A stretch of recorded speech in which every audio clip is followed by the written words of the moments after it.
call to another provider. Holy smokes. That's hours. That'll take you hours on the phone. And you wind up, I did it once and wound up in Mexico for a while. I got sent all around the world. I was in India with a guy named Jeff. And it took hours. It took literally hours. I think it's designed to frustrate you so that you don't go through and do it. They just put you on hold forever, and then you get cut off, and then you start over again. Well, they definitely hang up on purpose on those long hold times to where they make you think, do I want to go through that dog and pony show again? Right. I think Jackson has got us up. Oh, is it working? YouTube's on? Yes. Do we look hot? I bet I look slutty. I think I look slutty today. Doug looks kind of slutty. Oh, Doug. Jackson just took 30 minutes to do that. I'm sure he is. Jackson, why don't you tell the people, go back to your hovel. And start typing. And let us know what was going on. I'm kind of anxious to hear what the diagnosis was. Yeah, maybe one of us could step in and fix it next time. Yeah. Thank you, Jackson. Not a chance in the world. Yeah, that was you. There's no way I could have done it. No, I would never fix anything. Technology hates me. I wouldn't have tried. 12 people are watching now. We're up. Welcome, friends. We've hit our peak. It'll get to 300 within 10 minutes, and then we'll get to 5,000. What do we got to get to? 5,000 for you to show a nip? Show a nip? All right. Just a hint of a nip? 5,000 subscribers, not viewers. Oh, I thought you meant $5,000 to show a nip. No, Plowhawk's $5,000 for the tattoo, and I guess we've already raised $1,000. I guess we have to start tracking this because money is coming in. So what is the official deal, Plowhawk, now that we're up on YouTube and some people are joining us? My original idea was just black lettering Madison. The size, I don't know the font, the size. That would certainly have to be worked out. Well, sure. Comic Sans. I need to look at that font. But we could obviously take suggestions from the listeners what they want. But just Madison on, like a tramp stamp tattoo on my lower back, 4,000 or 5,000, or the block M. I think those two. What was the drink quote? Drink was here. Drink was here. That one might be a little tougher to talk me into doing that. I'll talk to my girls over at Liquid and Lace. Charisse, they all got tattoos over there, so they'll recommend a good place for us. Yeah, obviously want to make sure I go to a reputable place that, understands that I am 140 pounds and this is my first tramp stamp tattoo. Don't hurt me, right? Yeah, I think it's going to hurt. I think you're just anticipating that. Don't they numb it somehow? Didn't they give you a shot to numb the area? I think it's more discomfort in terms of just the needles just constantly like going in and out. Poke, poke, It will poke. be hot. Poke those holes. Poke, poke, poke. Poke those holes. Now, I wanted to get one once. I was at Hito. We had... Here we go. Well, always goes tattoo back. night. Well, they brought these... Are they called hentais? Doug, hentais. I don't know. Neckties, I think they're fake tattoos that last a couple of days and they wash off. Oh, well, that makes sense. Yeah, and they had somebody at the pool doing a bunch of them. And one of my favorite animals is a dolphin. So I said, "You have a dolphin." Didn't you write a book about a dolphin? Danny the Dolphin. Danny the Dolphin. I just cut that segment. Somebody stole the title. So they put a little a dolphin, nice green dolphin, bluish green dolphin on my shoulder blade, and I liked it. So I was thinking about getting one done. And I said, "Yeah, it's kind of painful." Even a temporary one? No, there it is. There's Danny the Dolphin right there. But I wanted to get a real one after I saw did how you? good the fake one looked. I was going to get one, and I didn't. Why do you like dolphins so much? They're just very smart animals. They're very cute. I got to pet one. Yeah, they are smart. It's dolphins and elephants for me, man. The two smartest animals on the planet. Actually, a porpoise, isn't it? Dolphins you can eat. Porpoises are the flippers. Beer Cats is back. Yeah, who cares? I can't believe I turn on the YouTube stream to find out Iggy and I are wearing the same outfit today. A red and green plaid shirt with a pink hat. Who'd have thought it? Okay, that's pretty good. I know there's Well, beef, you but can't that's afford pretty what I'm wearing, so I'm sure you don't have it on. That was a shot. No, that's the one thing I don't like about YouTube. Is not what I wear. It's that I have to pay attention to what I wear. It's like, God, did I wear that 3 days ago? I don't want to wear outfits that are too close together because people are going to say, "Oh, you wore that 2 days ago." You outfit tracking, bro? I almost have to for YouTube because I don't want to wear something that I wore like 3 days ago. It's not that I don't have plenty of outfits. I just forget what I wear. And I say, "No, grab this out of the closet." "Oh, you wore that 2 days ago. Don't you have any more clothes?" I wouldn't worry about it. Just so I worry have about what these people That's think. a great one. Yeah, Central. So you have to kind of, think about what you've worn because you don't want to, wear too many things within a few days of each other because then people think you don't have any clothes. I just wear what's comfortable, and I think for our job, I think comfort's huge. Amen. I mean, you're sitting down. At my old job, I had to dress up. You're conducting interviews and things like that. You're kind of the face of the company there. So it'd be cardigans, sweater over a nice button-up, and I wore the same 3 outfits every single week. There was a time when year and people who had these jobs were coat and tie suits. Radio jobs? Oh, yeah. Wow. Early days of radio. Cam Wax did. Really? Jim Yeah. White in there with a coat and tie on and smoking Yeah, cigarettes. I think Bob Hyland insisted they have a tie. Is that right? I think so. What about Bob Hamilton? I'm Bob Hamilton, MOX Radio News. No, I'm not sure. I Jack assume Carney he wore a went with tie that. as well. I think Jack Carney just wore what he wanted. Well, it's certainly relaxed over time everywhere. You see some of the way people show up for work now. It's kind of stunning, just going back 20 or 30 years. I mean, at one point, we had to remind our candidate who we were interviewing, hey, it's business professional, because you would run into people with, like, ripped jeans and a T-shirt. It's like, come on. I see television news anchors sometimes without ties. Yeah, on TV, it's a staple. And I understand there's, like, the nice suit jackets with just the white button-up. You can kind of get away with that. But I think a tie is a staple on TV. And it's just, over the last, 10, 15, maybe 20 years, people started casual Fridays. Yeah. And now it's kind of become casual every day. Casual every day, yeah. I don't know that it's good.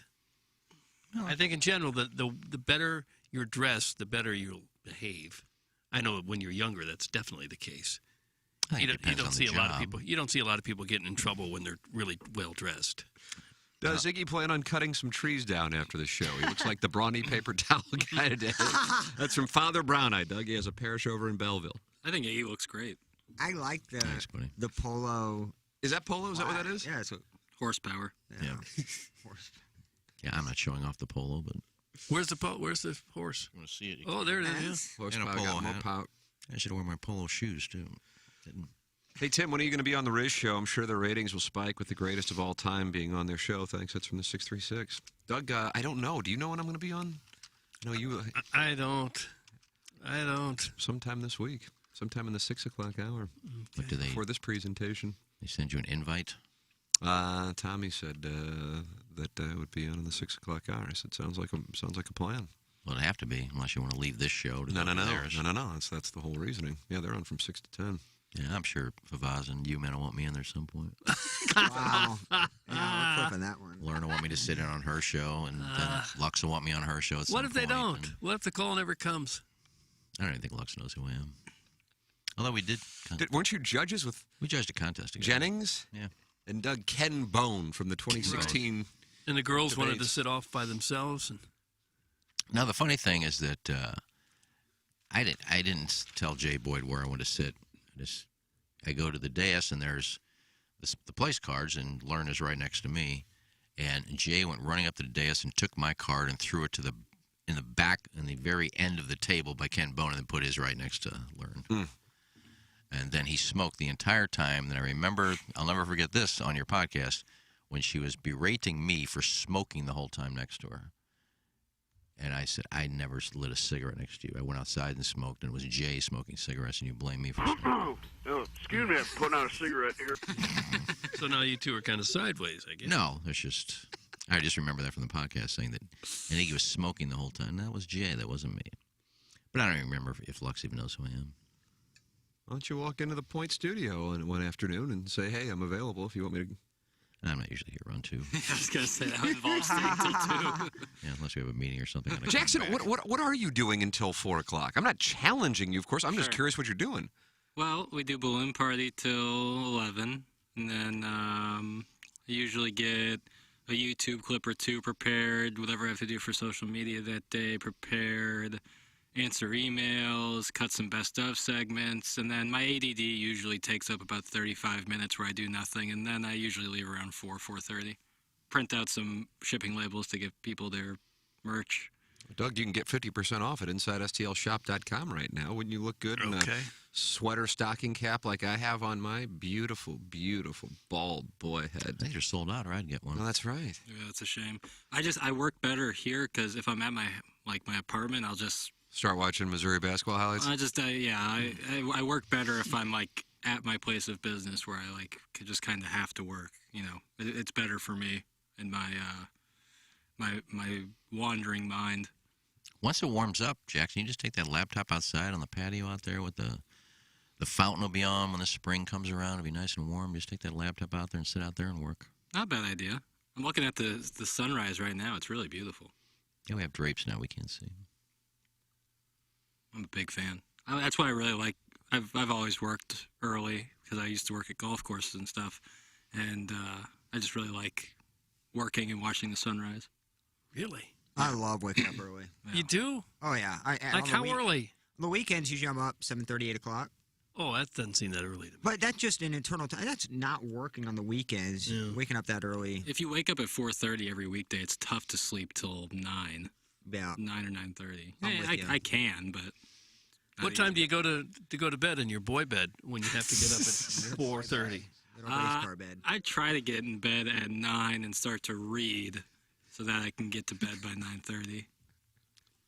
I wanted that game to be kind of a blowout, just so, because it's getting to 10, 10:30, and it's getting to be a good game. You have to watch it all.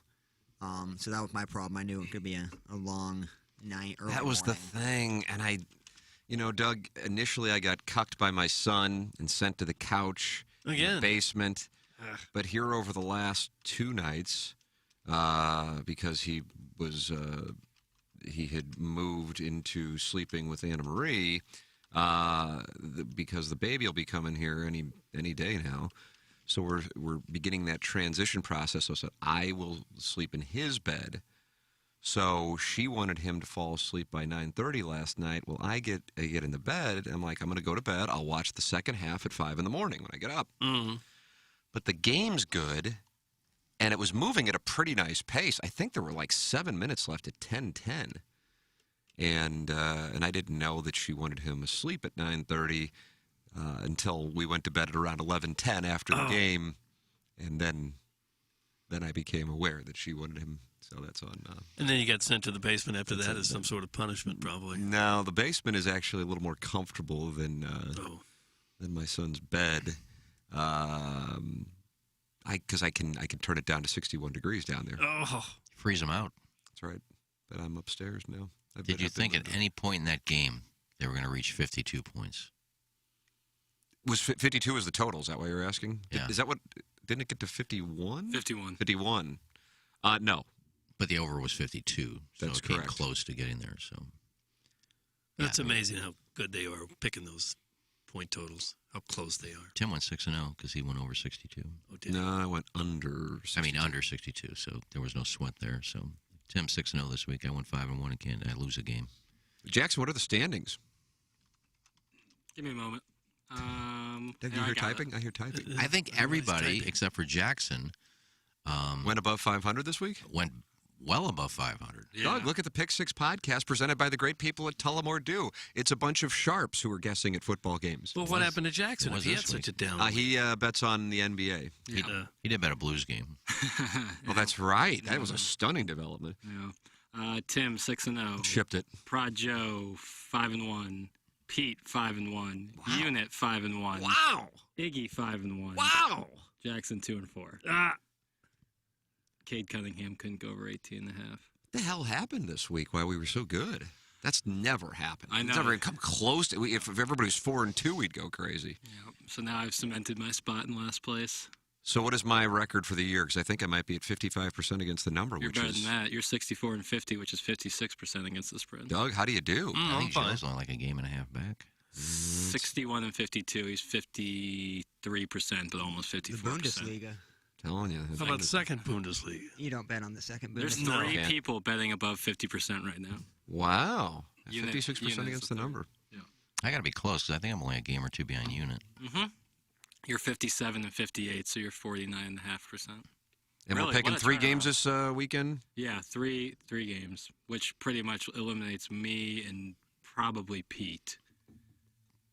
But so Iggy, Unit, Projo, and Tim are still alive for the final prize. I went 6-0 and I didn't bet on a single game. Oh, no, I did. I live bet Georgia last night, actually. Just a small amount, though. You didn't take that first quarter under? I did not take Jackson.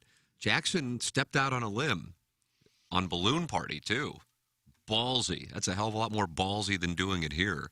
and went through all this data and loved the first quarter under. And it was a sweat. And it was only 10.5, by the way. And it wasn't even a sweat. I mean, that was as sweat-free of a 10.5-point under as you can find, man, especially in conditions where you're indoors. You know, if you have that in bad weather, it can be a different deal. But indoors, it wasn't even close to a sweat. Didn't Alabama go in that opening drive like 7.5? That was a big part of it, yeah. Yeah, I kind of knew that was going to hit like with 4 minutes left because Georgia was driving but slowly. The only thing that would have screwed it is if they didn't call Bryce Young as an incompletion and called it a fumble. Yeah. But right from when I saw it, I was like, that's not a fumble. That was pretty clearly an incomplete pass. So got it sweat free, which was, and the first half under hit too. That was 25.5, and it was what, 9.3 or 9.6? 9.6 at the half. Yeah, so under all the way. I felt terribly, and I'm sure, you know, if you're anybody other than a Georgia fan or somebody who had money on Georgia, for Jamison Williams. Yeah, brutal. Cardinal Ritter. I think he has some state records in track in Missouri. And he's so damn good. I mean, he's so damn good. And for that to happen at that time, just absolutely brutal. I know it's not by any means a cutting-edge opinion, but it is a factor in the game. Now, I think the reason Georgia won was what they were able to do up front. They were able to get pressure on Young that they weren't able to get in Atlanta. But still, for that to happen, that alters the game substantially. You knew I think the biggest advantage going in was Georgia's receivers against Alabama's young secondary, and that came to fruition in the fourth quarter in particular. But the loss of Jamison Williams, St. Louisan or not, but the fact that he is a St. Louisan makes it all the more. And, man, watching as much college football as I do, there aren't too many wide receivers who stand out more in 2021 than Jamison Williams. And to lose him like that, especially after they lost Mechie in the SEC championship game, that's brutal. I mean, there's no way that doesn't alter the course of the game. Alabama would have most certainly won with Jamison Williams because you had Hall, number 84, drop a pass. You had Brooks, who dropped a pass and looked the wrong way on an easy touchdown. He burned one of their corners and got behind the safety. I think that game would have been completely different because you could tell right away that their play calling ability was, you know, even without Mechie, Jamison Williams is great one-on-one. He's able to, you know, have a 60, 70-yard play in a blink of an eye. I think there were a lot of drops and miscues from Alabama receivers in the third and fourth quarter. And, you know, it's all about momentum in football. And if you get one of those bombs to go for a touchdown with Jamison Williams, that whole game different game. shifts. So I think that was a huge loss. He wasn't getting a lot of time to throw the ball. Yeah. Now, granted, those two kids, they were 5-star recruits, and they may be great players, but they looked like deer in the headlights last night. I mean, they were like falling all over the place to try and catch a ball, and I felt bad for him because you get put in that position that, you know, hey, it's up to us now. But they didn't look very good. You knew it looked like a deer in the headlights out of the gate with Stetson Bennett. Yeah, he was. Is he going to throw up before? It looked like a guy who was on the first tee and, you know, playing in his first major and just pissing himself and blocking at OB. That was alarming, considering. I mean, he's played in an SEC championship game. He's played in some big games, but that was concerning. And to his credit, he righted the ship and played a big role, especially considering his fumble was what I thought would end the game when he fumbled with 10:14 left, or I think Alabama maybe scored the touchdown after the fumble with 10:14 left and had the lead. But that looked like a forward pass to me too. I think that was a fumble. I don't know. I know they reviewed it and decided it was a fumble, but every time I saw it, it looked like his arm was going forward. He was trying to. I could see intentional grounding. Referees amaze me though. Because, like, I was looking at the play, and you're more focused on the fumble rather than the recovery. I didn't think there was a chance in heck that he ended up getting the ball. And how they saw that and how they called that a fumble recovery when it was just, you know, a half of an inch, a quarter of an inch away from the sideline, that was pretty impressive. I thought I saw the ball go out of bounds, so I thought they messed up on the call. But it's nice that they have replay and they can get those crucial calls right. For those, I would agree. Yeah. So that you don't look back 20 years from now and say, well, the referee screwed us, killed us. The Cardinals would have another World Series title if it weren't for that. It didn't matter in the scheme of things, but as I was watching the game, because I think there were 2 other possessions after that, but on the touchdown drive by Georgia that gave them the lead and then put them up by 8, I'm watching Bennett, and he's snapping the ball. On the first 5 snaps, he snapped the ball with 8 seconds left, 9 seconds left, 17 seconds left, 14 seconds left, 30 seconds left on the play clock. I'm like, what are you doing? When they got the ball back, Alabama had 3:40. There could have been under 2 minutes if they would have waited till the end of the or Alabama had to call their timeouts. But they got the ball back with like 3:40 left, and it should have been under 2 minutes. I was wondering about that. I watched that too, Iggy, and I guess the thought process was we are going to try to win it as opposed to just grind. I saw Brandon Kiley, who's on after Balloon Party with Alex Ferrario on 101, tweet out, and I was wondering about this, that Kirby Smart should have gone for 2 to put them up 9 and essentially end the game, because Saban wouldn't go for 2 if they're down 7 and he ties it. Were you guys thinking anything about I've never really heard that thought process, but I don't know if that's where, as they talk about on broadcast, the metrics now. To me, I'm thinking you're up 8 with the extra point, the field goal, the extra point field goal. And then, okay, then if they tie us, they're going to have to get a touchdown and they're going to have to get a 2-point conversion, and then we still have overtime. But I didn't know if other people were thinking, when I saw him tweet that. I never thought that they should go for 2. I thought that was the right move. Because worst case scenario, you're up 1 7, point. but if you get the 2-point conversion, now you've made it a 2-score game. That's the logic. And Alabama has to score and get a 2-point conversion. Now, they were thinking about it, I think, on the broadcast, because I think there was a penalty after the play, a 15-yard penalty that would have put him at the 1-yard line. So they were thinking, I think Kirk Herbstreit said, should they go for 2 here? Because they got the ball on the 1 with that penalty. But no. It makes sense, though, because, if you don't get it, you're up 7. Right. And Saban's not going to go for if they 2 score a to win touchdown, the he's game. not going to. You wouldn't think. That's not good. So I got where he was coming from with that. I was just curious if that is now what the quote unquote metrics say. Guys, I had that thought process in the moment as well. That's from Not the Happy Days Potsy. Hey, boot knuckle, they can't hike the ball with 30 seconds on the play clock. That's from the 314. Boot knuckle. Well, they can That's a because new one. the play Come on, clock Leather. the play clock is at 40. Oh. And they get up to the line and snap it with 10 seconds gone on the play clock. That would be 30. Einstein. Iggy is wearing the same outfit I wore to my first grade picture day at St. Genevieve. Loosen that collar and let that scrotum neck breathe, Bootsy. That's from Little Tommy Tribbins. God. Well, it's a quarter zip turtleneck, so yeah, that's the way it's supposed to fit. It's winter outside. So You don't like this YouTube thing, do you? I think Causes some issues. I like my clothes. They can say whatever they want. Okay. I think it's a sharp look. The pink hat, it's a little surprising with Pink it. doesn't but really match this, but I didn't really have a red hat that I had laying around, or a green, dark green. White. I got that AJGA that I wore to the porn awards. Yes. That's what they want to see. Yeah, so I put on. There's pink and red in there, so.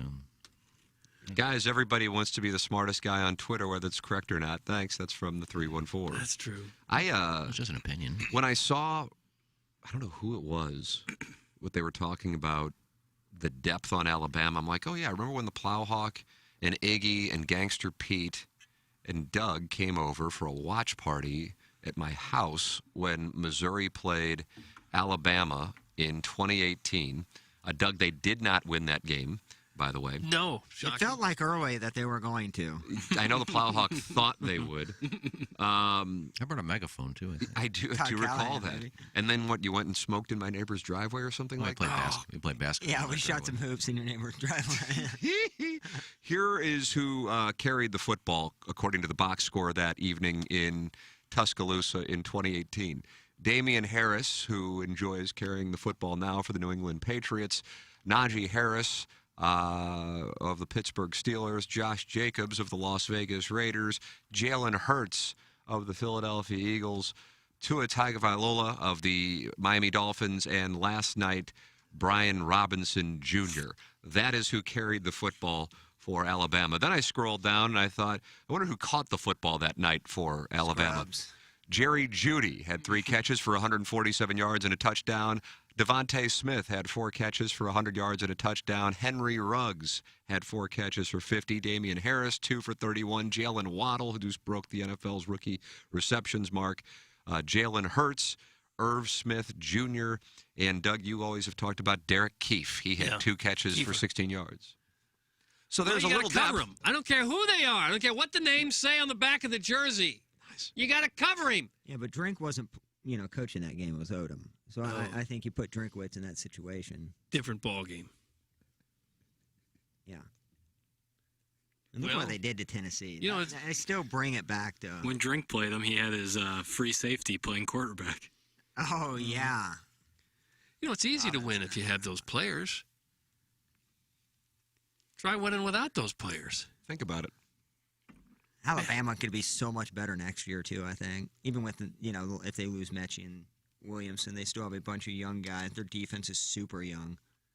I kept hearing the stat, somebody that Georgia's had 18 starters that figure to be drafted in the NFL.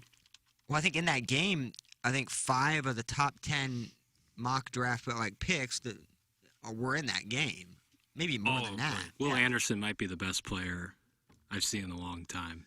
He's a monster. He for was Alabama. last night. God, he was fun to watch last night. He's unbelievable. And so is Jordan Davis, the big fella for Georgia. Georgia, they are so big on defense and fast and relentless. I mean, I think they're bigger than most NFL teams. Jordan Davis, he's like 6'9", 360. Yeah, enormous people. Well, and all fast. Nolan Smith, their outside linebacker, that one play he outran their running back, went through their left tackle and just casually caught up to Bryce Young. And it's just super impressive. Number 15 for Alabama, that freshman, Dallas, I forgot his last name. Dallas Drake. Dally Drake won a cup with the Red Wings and retired, Doug. Yeah. That dude looks like a machine, and he's a true freshman. So, I mean, when you load up with 5 stars, it's amazing how much depth that they have every single year. It does make a difference if you get the best players. Of course. Pop me down real quick. You can text in your thoughts, 314-881-8625. It spells TMA5. And those are the Engineered Design Facilities text inbox numbers. And you can call in at 636-900-4TMA. Save it in your phone, the text line, and the phone line. And now you are a friend of the feather. 636-900-4TMA. Doug, we have had bi-female call in and talk about how she likes to be a bi-female on this show. We've only How been does doing that help us that she's bi? We just Synapses fire? We just had a female call in. Really? Yeah. What's going on? She said, "Oh, I'm sorry, this is the wrong number." I knew it. I was just about to perfect. say she was Absolutely looking for the Rizzuto show or something. Perfect. Are our numbers close to the Rizzuto show number? I don't think so. Doug, what's... I don't even know what our numbers are, more or less theirs. I would agree. I think Well, we never I give don't- it out. I couldn't. Oh, I wrote down our number. 636-900-4TMA. That's right. Right. Okay. That's not that hard. 636-900-4TMA. Well, if I ever have to host the show one day, I'll write it down. There you go. Okay. Right now, just not an issue. Larry Nickel, however, is on the line, and he's got the WW recap presented by the Post Sports Bar and Grill. Good morning, Larry. Good morning, guys. What's up? Well, Doug and I are really in deep on this Georgia-Alabama game, and that's why we didn't get a chance to watch wrestling last night. Otherwise, Doug comes over on Monday nights, and we kind of settle in and break down the matches. I never do. I've never done that once. I probably won't ever do that. But I'm sure it was a great not, show Doug? last night, Larry. Why don't you want to watch wrestling, Doug? Well, it just appears to be geared at like a grade school audience, maybe. No, it's not. Well- It appeals to all ages. I know it does. Somehow it does. And so what happened last night on the presentation? Well, there were 2 big matches with title or title match implications. Okay. The first match was for the Raw Tag Team titles. The defending champions at the time were RK Bro, which is Riddle, and St. Louis's own Randy Orton, defending the titles against the Alpha Academy, Chad Gable, and Otis. And Otis pinned St. Louis's own Randy Orton to win the titles for his team. Did he cheat? No. It was all on the level. Okay. Get on my level. Get on my level. All right. Get on my level. And the other big title fracas? What happened to that one? it was not a title pick, it was a number one contender match, triple threat style. And the winner of the match got a opportunity at the Royal Rumble, which will be in St. Louis in 18 days. How many live shots do you have outside the Royal Rumble scheduled, Doug? Couple 3. Well, anyway, Yeah. it was Bianca Belair versus Liv Morgan versus Doudrop. And any Stu Gotts from the multi-person match- Levitard show. I thought he said dewdrop. Do drop Yeah, in. that's her name in WWE, Doudrop. Oh, Nice. I was Anyway. right. Nice read, Plowhawk. This the one who weighs 300 pounds? Yes. Yeah. Stu Gotts? Anyway, I'm still talking about the match. Okay. I'm stuck on her Anyway, name. Do drop in. Any multi-person or multi-team match, there's no disqualification, no count-out. First pinfall submission wins the match. And Doudrop pinned Liv Morgan to where Doudrop will challenge Becky Lynch. Oh, let me correct myself. Big time Becky Lynch. Oh, she changed her to the Raw name, Women's Doug. Championship I thought she was at Becky the Two Royal Belts. Rumble on the 29th here in St. Louis. Larry Beercats is texting in, and he wants to know when you're going to leave a mic drop for Balloon Party. I can't wait for the 101 mouth-breathing listeners to respond to Larry's mic drop. Are you going to do that? I think that would be a wonderful treat for the people listening to the presentation. Yeah, I was going by what you told me, and Jackson was supposed to give me the number. Jackson, do you have the number? I'll get it once I crawl out under the bus. Larry just drove right over me. Wow, Bill. Okay, is that the end of the segment? I guess Bill's not home.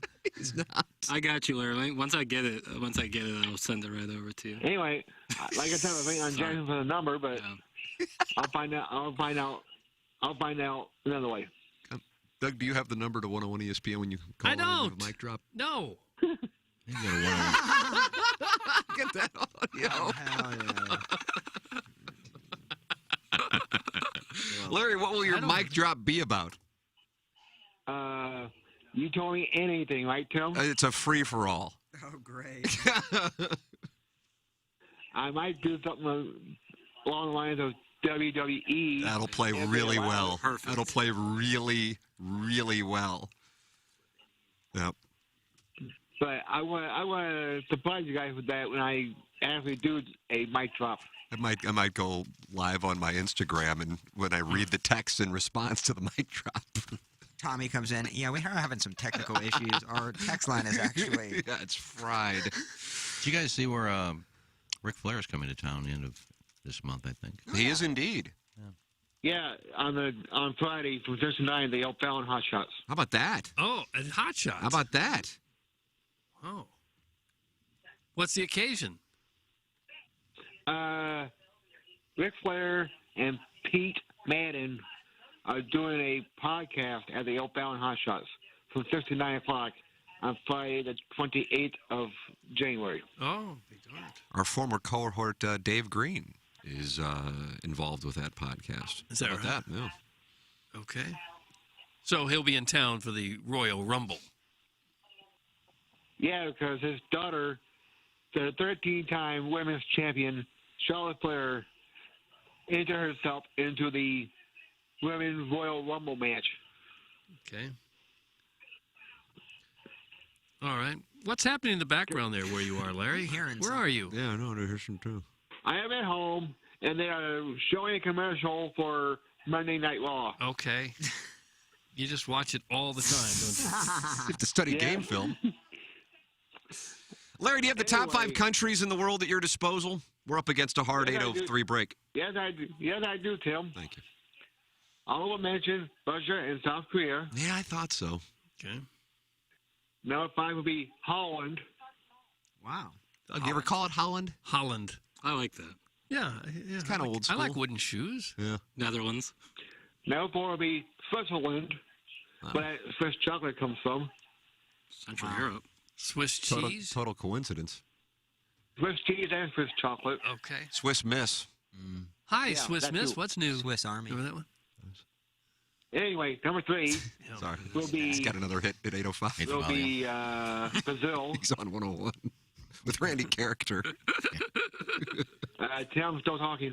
I apologize. I thought. Oh, you crossed the line now. Yeah. Thank That's a you, great Iggy. drop. Iggy's my muscle. I have the mic drop number 2. Oh, good. What do we Anyway, have? You have to go onto the Number 101 2, app. Canada. Number 1, United States of America. Yes. Larry. I mean, when Larry starts going with these countries, Doug, do not interrupt him. Yeah, he's got to go now. He read those off while we were talking. All right. What's the mic drop number? You have to go onto you have to download the 101 app, and then it's That's not happening. It's it's an option to do it. You can send a mic drop. I believe on the new TMA STL app, people are going to be able to send both images and videos and voice recordings to us, Doug. So that's going to be treated. Not going to take this show back years. By doing This that. show is not going to advance? Don't you think we'll spend all our time just watching their videos and not actually doing Well, a me and radio Jackson, show? I'm sure, will be heavy editing these, and I will certainly get a lot of enjoyment out of the ones Yeah. that can't play on air. Oh, will you? Yep. I think a lot of ladies in the area are going Oh, to take this as an probably none. opportunity to. What? I don't think any of them will. Be a lot of desperate Okay. husbands. Wouldn't they worry that it's going to be sent out to the public if they send us something too risque? What's happening, Larry? He's had enough. You're hanging up on us? I'm still waiting on the number for the mic drop. You have to download the app. Download the app. You have to There's no phone download the number. app. Okay. 101 ESPN app, and then you can send us a mic drop. And Anyway, stay close to my Well, you friends. ask a question, and we answer, you just... God bless America. All right, Larry. Thank you. I Next think he did have to get out. Maybe he's got his radio shift Yeah, today. maybe he really does have a hit today. it's not with Stingray. He was not happy. He's not happy with being interrupted. You could tell immediately that he was just not happy. Guys, you need a TMA After Dark section on that app. That's from former fan page moderator Neil Allen, Craig Paquette. Was it the sort of app where anything goes? They were showing us last week the app, and I'm just like, you got to be kidding me. This thing is so good, and it's just for the show. So there's a bunch of things the audience will be able to do, and it will be wonderful, Doug. Huh. It will be wonderful. I worry about it. I can name 3 or 4 listeners right now that I will know will take it over the edge. In a great way, though. So Well, now, if they send something, it gets out there in the public, right? It could own show up that anywhere. content, if I'm not mistaken, in terms of if it's sent on the app, right? But if they do something Yes. too crazy, there's a risk that it could get out, right? Well, I wouldn't Affect their put employment, this perhaps? show and that person in that situation. Certainly, if it was very risque, if we know the listener and we realize what this would do to his or her reputation. Obviously, it's going to be a female.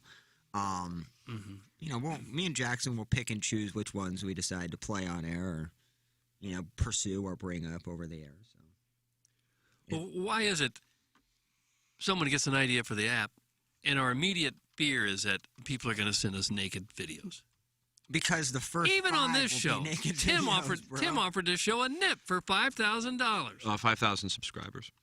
When we get to 5,000 subscribers. Would show you my rather left have nipple. $5,000 or subscribers? Subscribers are better than dollars. We care about the show, Doug. We don't care about money. That's right. Okay. I go fill up I a do it for the pipeline. fans, not the money. Yeah, Just yeah. like the Cardinals when they sign here. Right. A lot of them play for nothing. When you pay your bills, you call Ameren and go, "Yeah, I'll pay that 96.85 subscribers."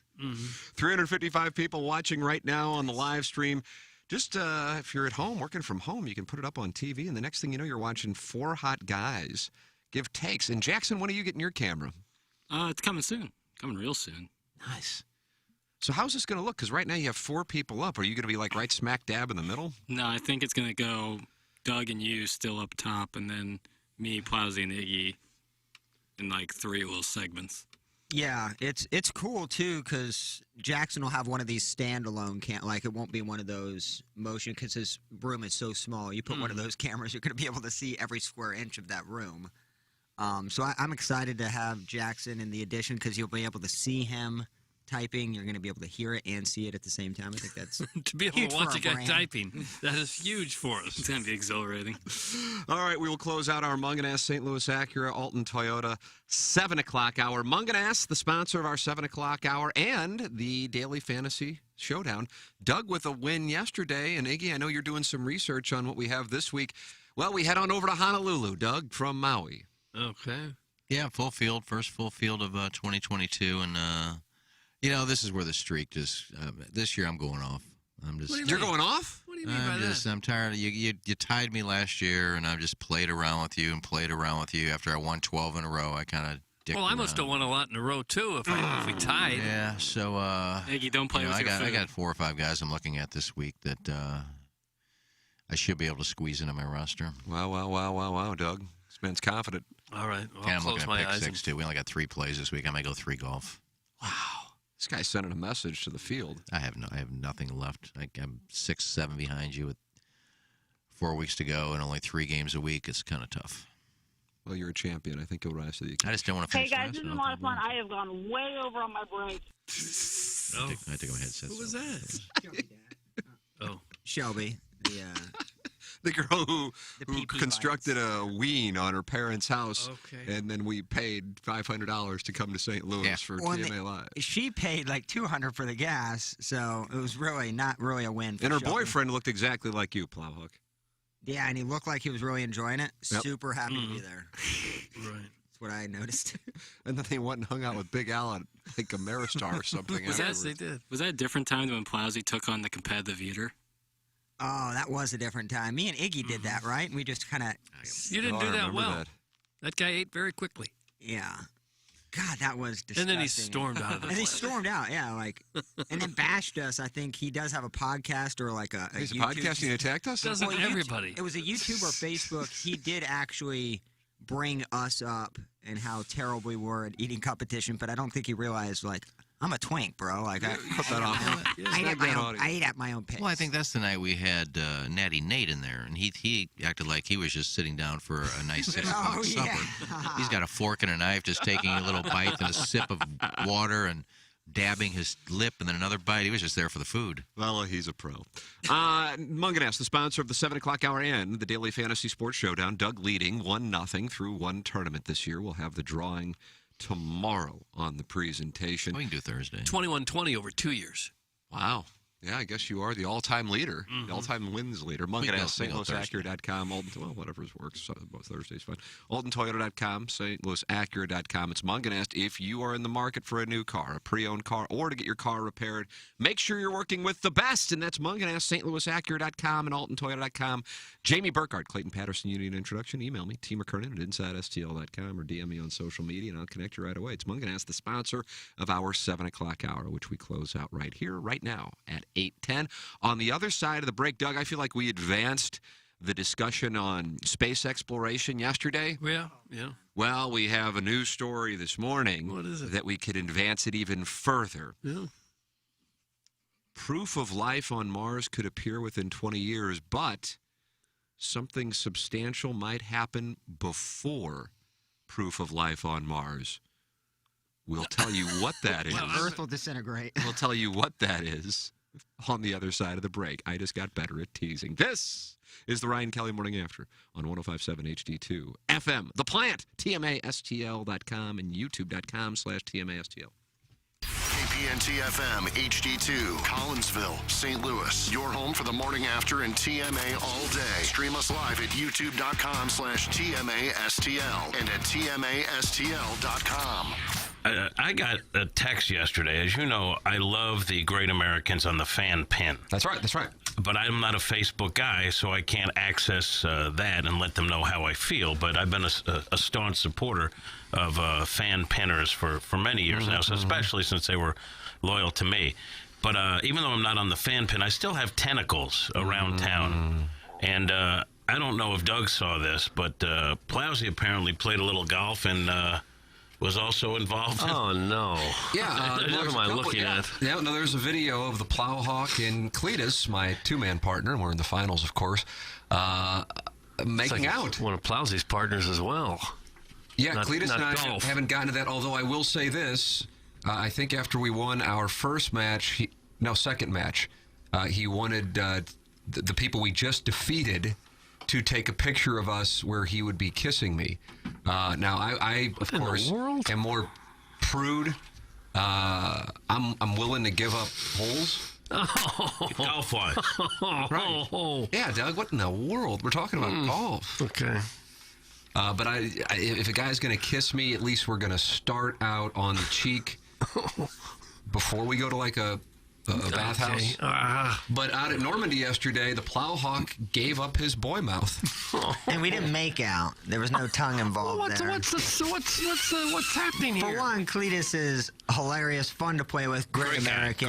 Doug, we have a lot of funny people. Some are on this show, and unfortunately, I haven't had a chance to make out with any of you yet. Well, can I just, and again, I'm not on the fan pen. I didn't see the video. I wasn't saw at it, the and I court. was legitimately, and there's plenty that takes me aback on the fan pen. That one got me a little bit. This picture, though. You're seeing the picture. I've seen the video. It was a longer kiss than you're seeing. But the picture, Tim, tells a lot of different stories. For example, Cletus is pulling Plowsy into him.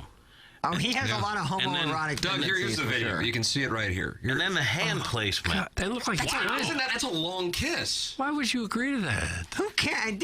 I'm comfortable with my sexuality. Again, Cletus is... No. Yeah, the cat just pointed out a very important part of the video. Right. The Plowhawk appears to touch himself with his left hander. And there's...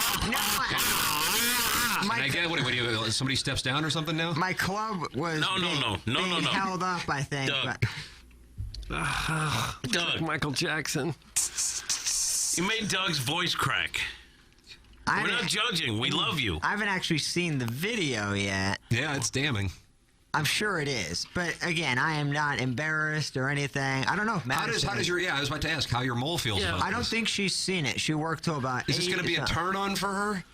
I don't think she's going to care. It definitely won't be a turn on. I can certainly answer that question right now. Doug, has your wife ever turned on with the idea of you making out with dudes? Again, not a make I don't know. I'm just trying to get an idea of where the landscape is in 2018. A 3-second kiss. And let me paint the picture. I had a fantastic chip shot from the rough, a hanging tree, a lot of limbs there, made it through, bounced it on the fringe, and then rolled it about 4.5 feet away from the that's pin. a great shot, and congratulations. However, that has nothing to do with this picture. And Doug, I want to ask you a question. You're an honest person. If you saw this as a couple, who would be the husband in this relationship? Cletus. Because he's grabbing his mate. He seems to be in control and there. he's pawing him, and then this is the thing, Tim. That's damning. I think the best part of it was the whole thing is damning. We're all celebrating, and we didn't chip shot. That's the best part. We didn't see it because it's kind of a blind. That there's a hill there, so I thought it was one closer, and two, the guys behind us drive up to us and go, "Did that go in? Did that go in?" And then other patrons are watching me and Cletus get ready to kiss on video, and everybody was creeped out. It should have been. It was great. It was hilarious. But to you, it felt strangely comfortable. I mean... Now, the answer is yes. Would your girlfriend be more upset to see you kiss another man or another woman? Well, she knows 855-282-8255. She has played golf. How's his girl calling? She has been around Cletus, and she, at Hot Shots events and things like that. He's a great American. She knows him. It's just all in good fun. It was a long, hot day on the golf course. Right, and that's when you want to pull in another gentleman. What is that? No, in all fairness, I know if you say, hey, it was just for grins, just for giggles.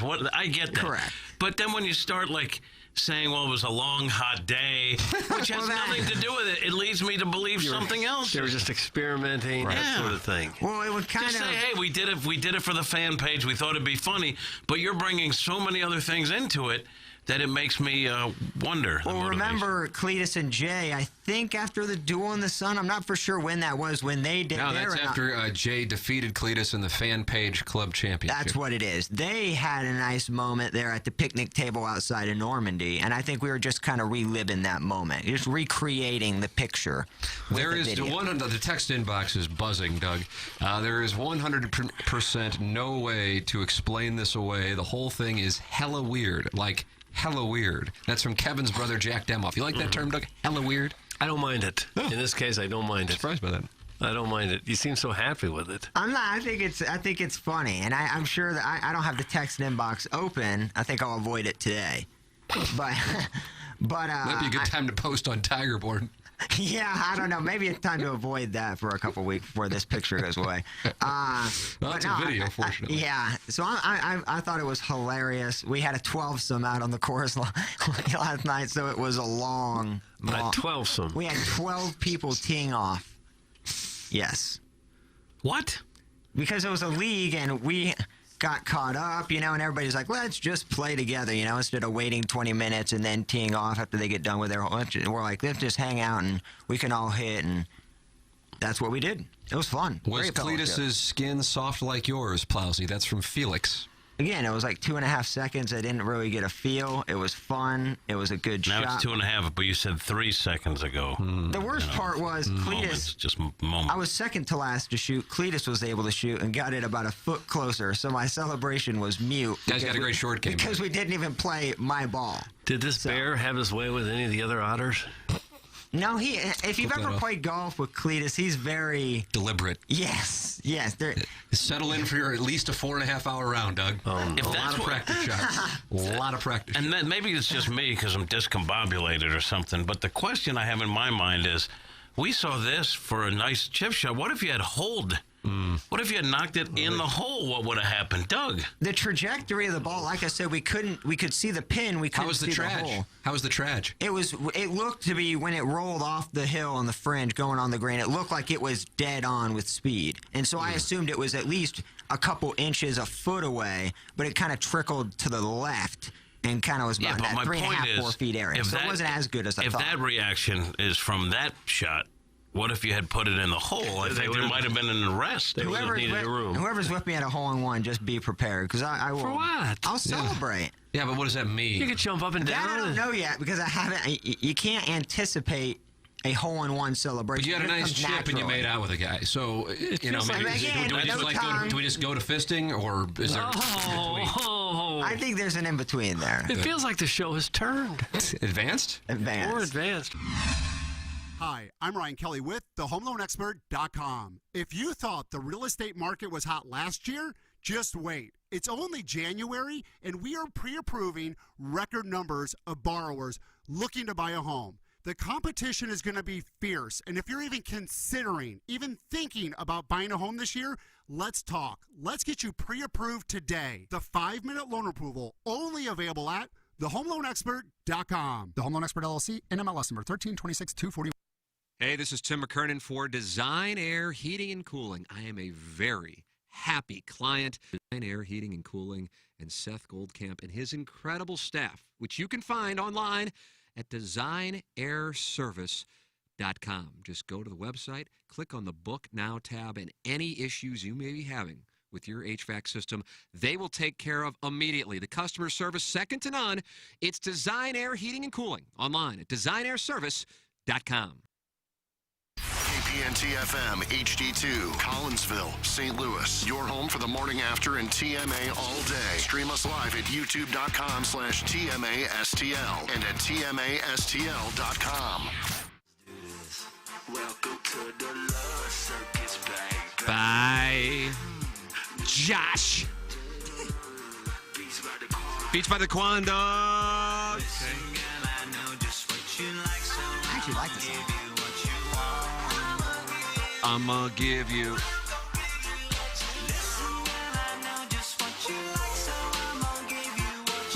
Hey, you didn't happen to drop a sock outside the studio by chance, did you?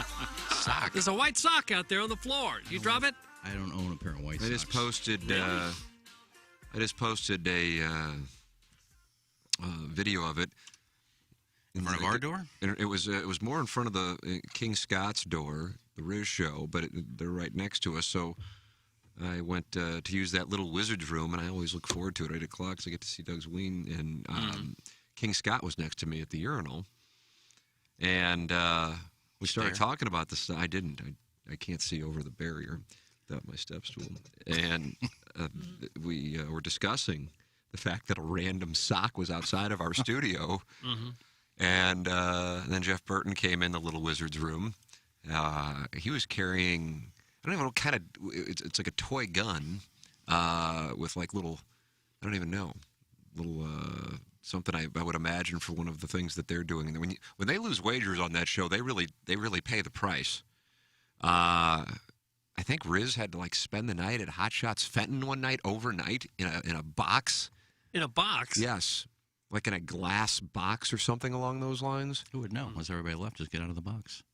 I think they live streamed it or something like that, and there was an overnight guy there. So, yeah. I mean, we lose here.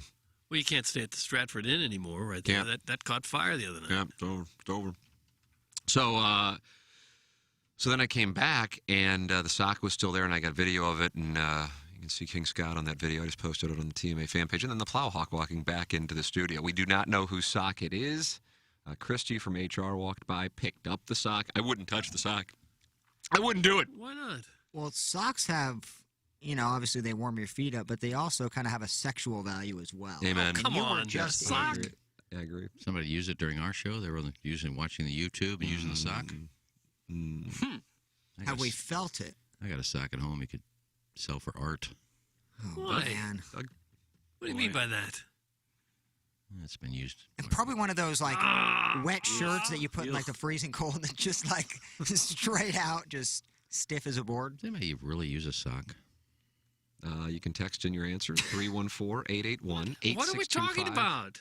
It's TMA5. You can call in. We take calls from a lot of ladies in the 8 o'clock hour. 636-900-4TMA and email in for the Design Air Heating and Cooling email today, the morning after at InsideSTL.com. Design Air Heating and Cooling email of the day. Come on in, friends. The water's warm, and 382 people are watching. 385, Doug. It's just going up. Yeah.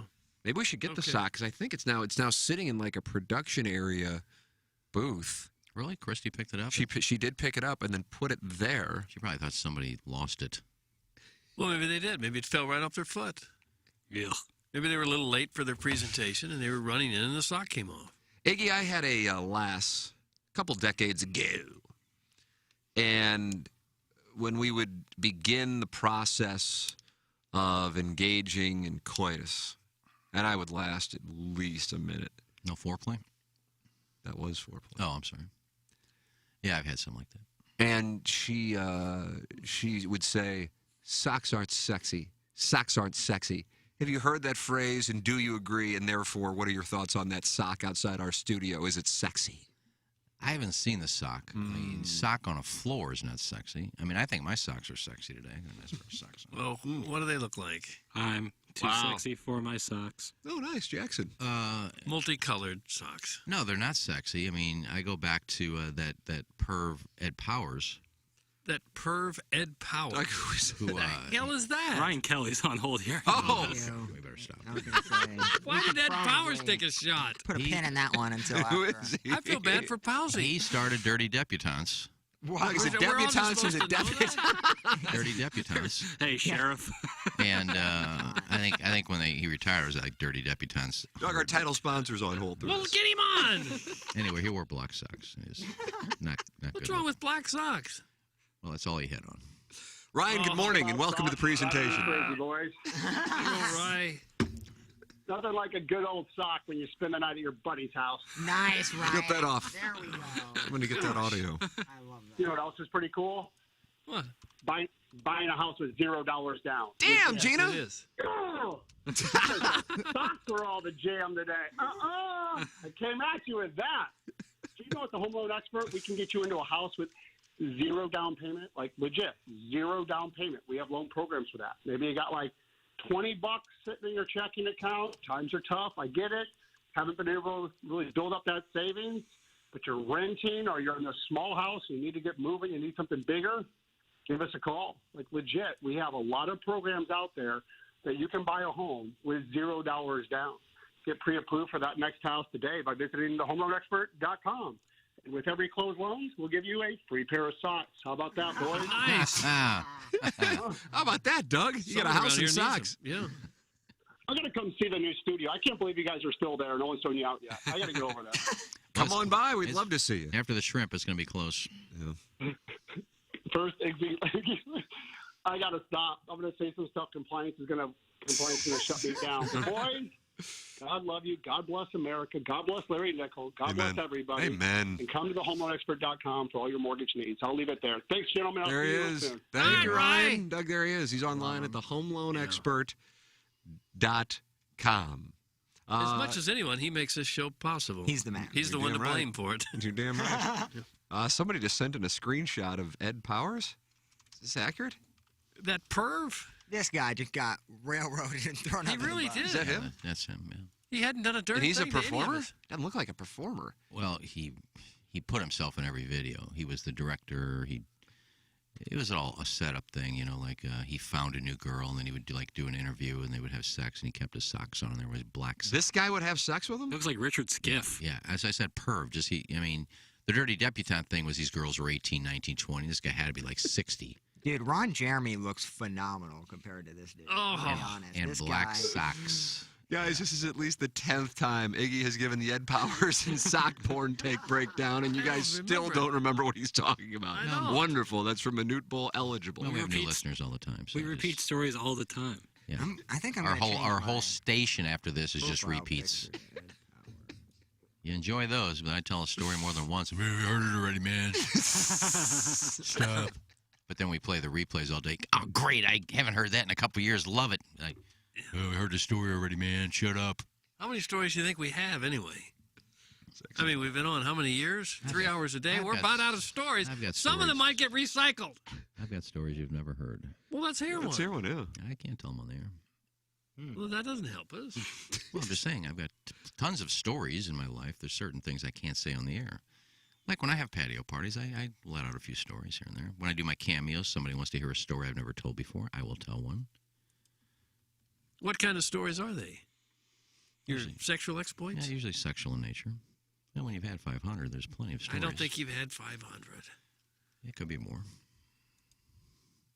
You're counting all the ones at Hito, no doubt. There haven't really been that many at Hito, to be honest with you.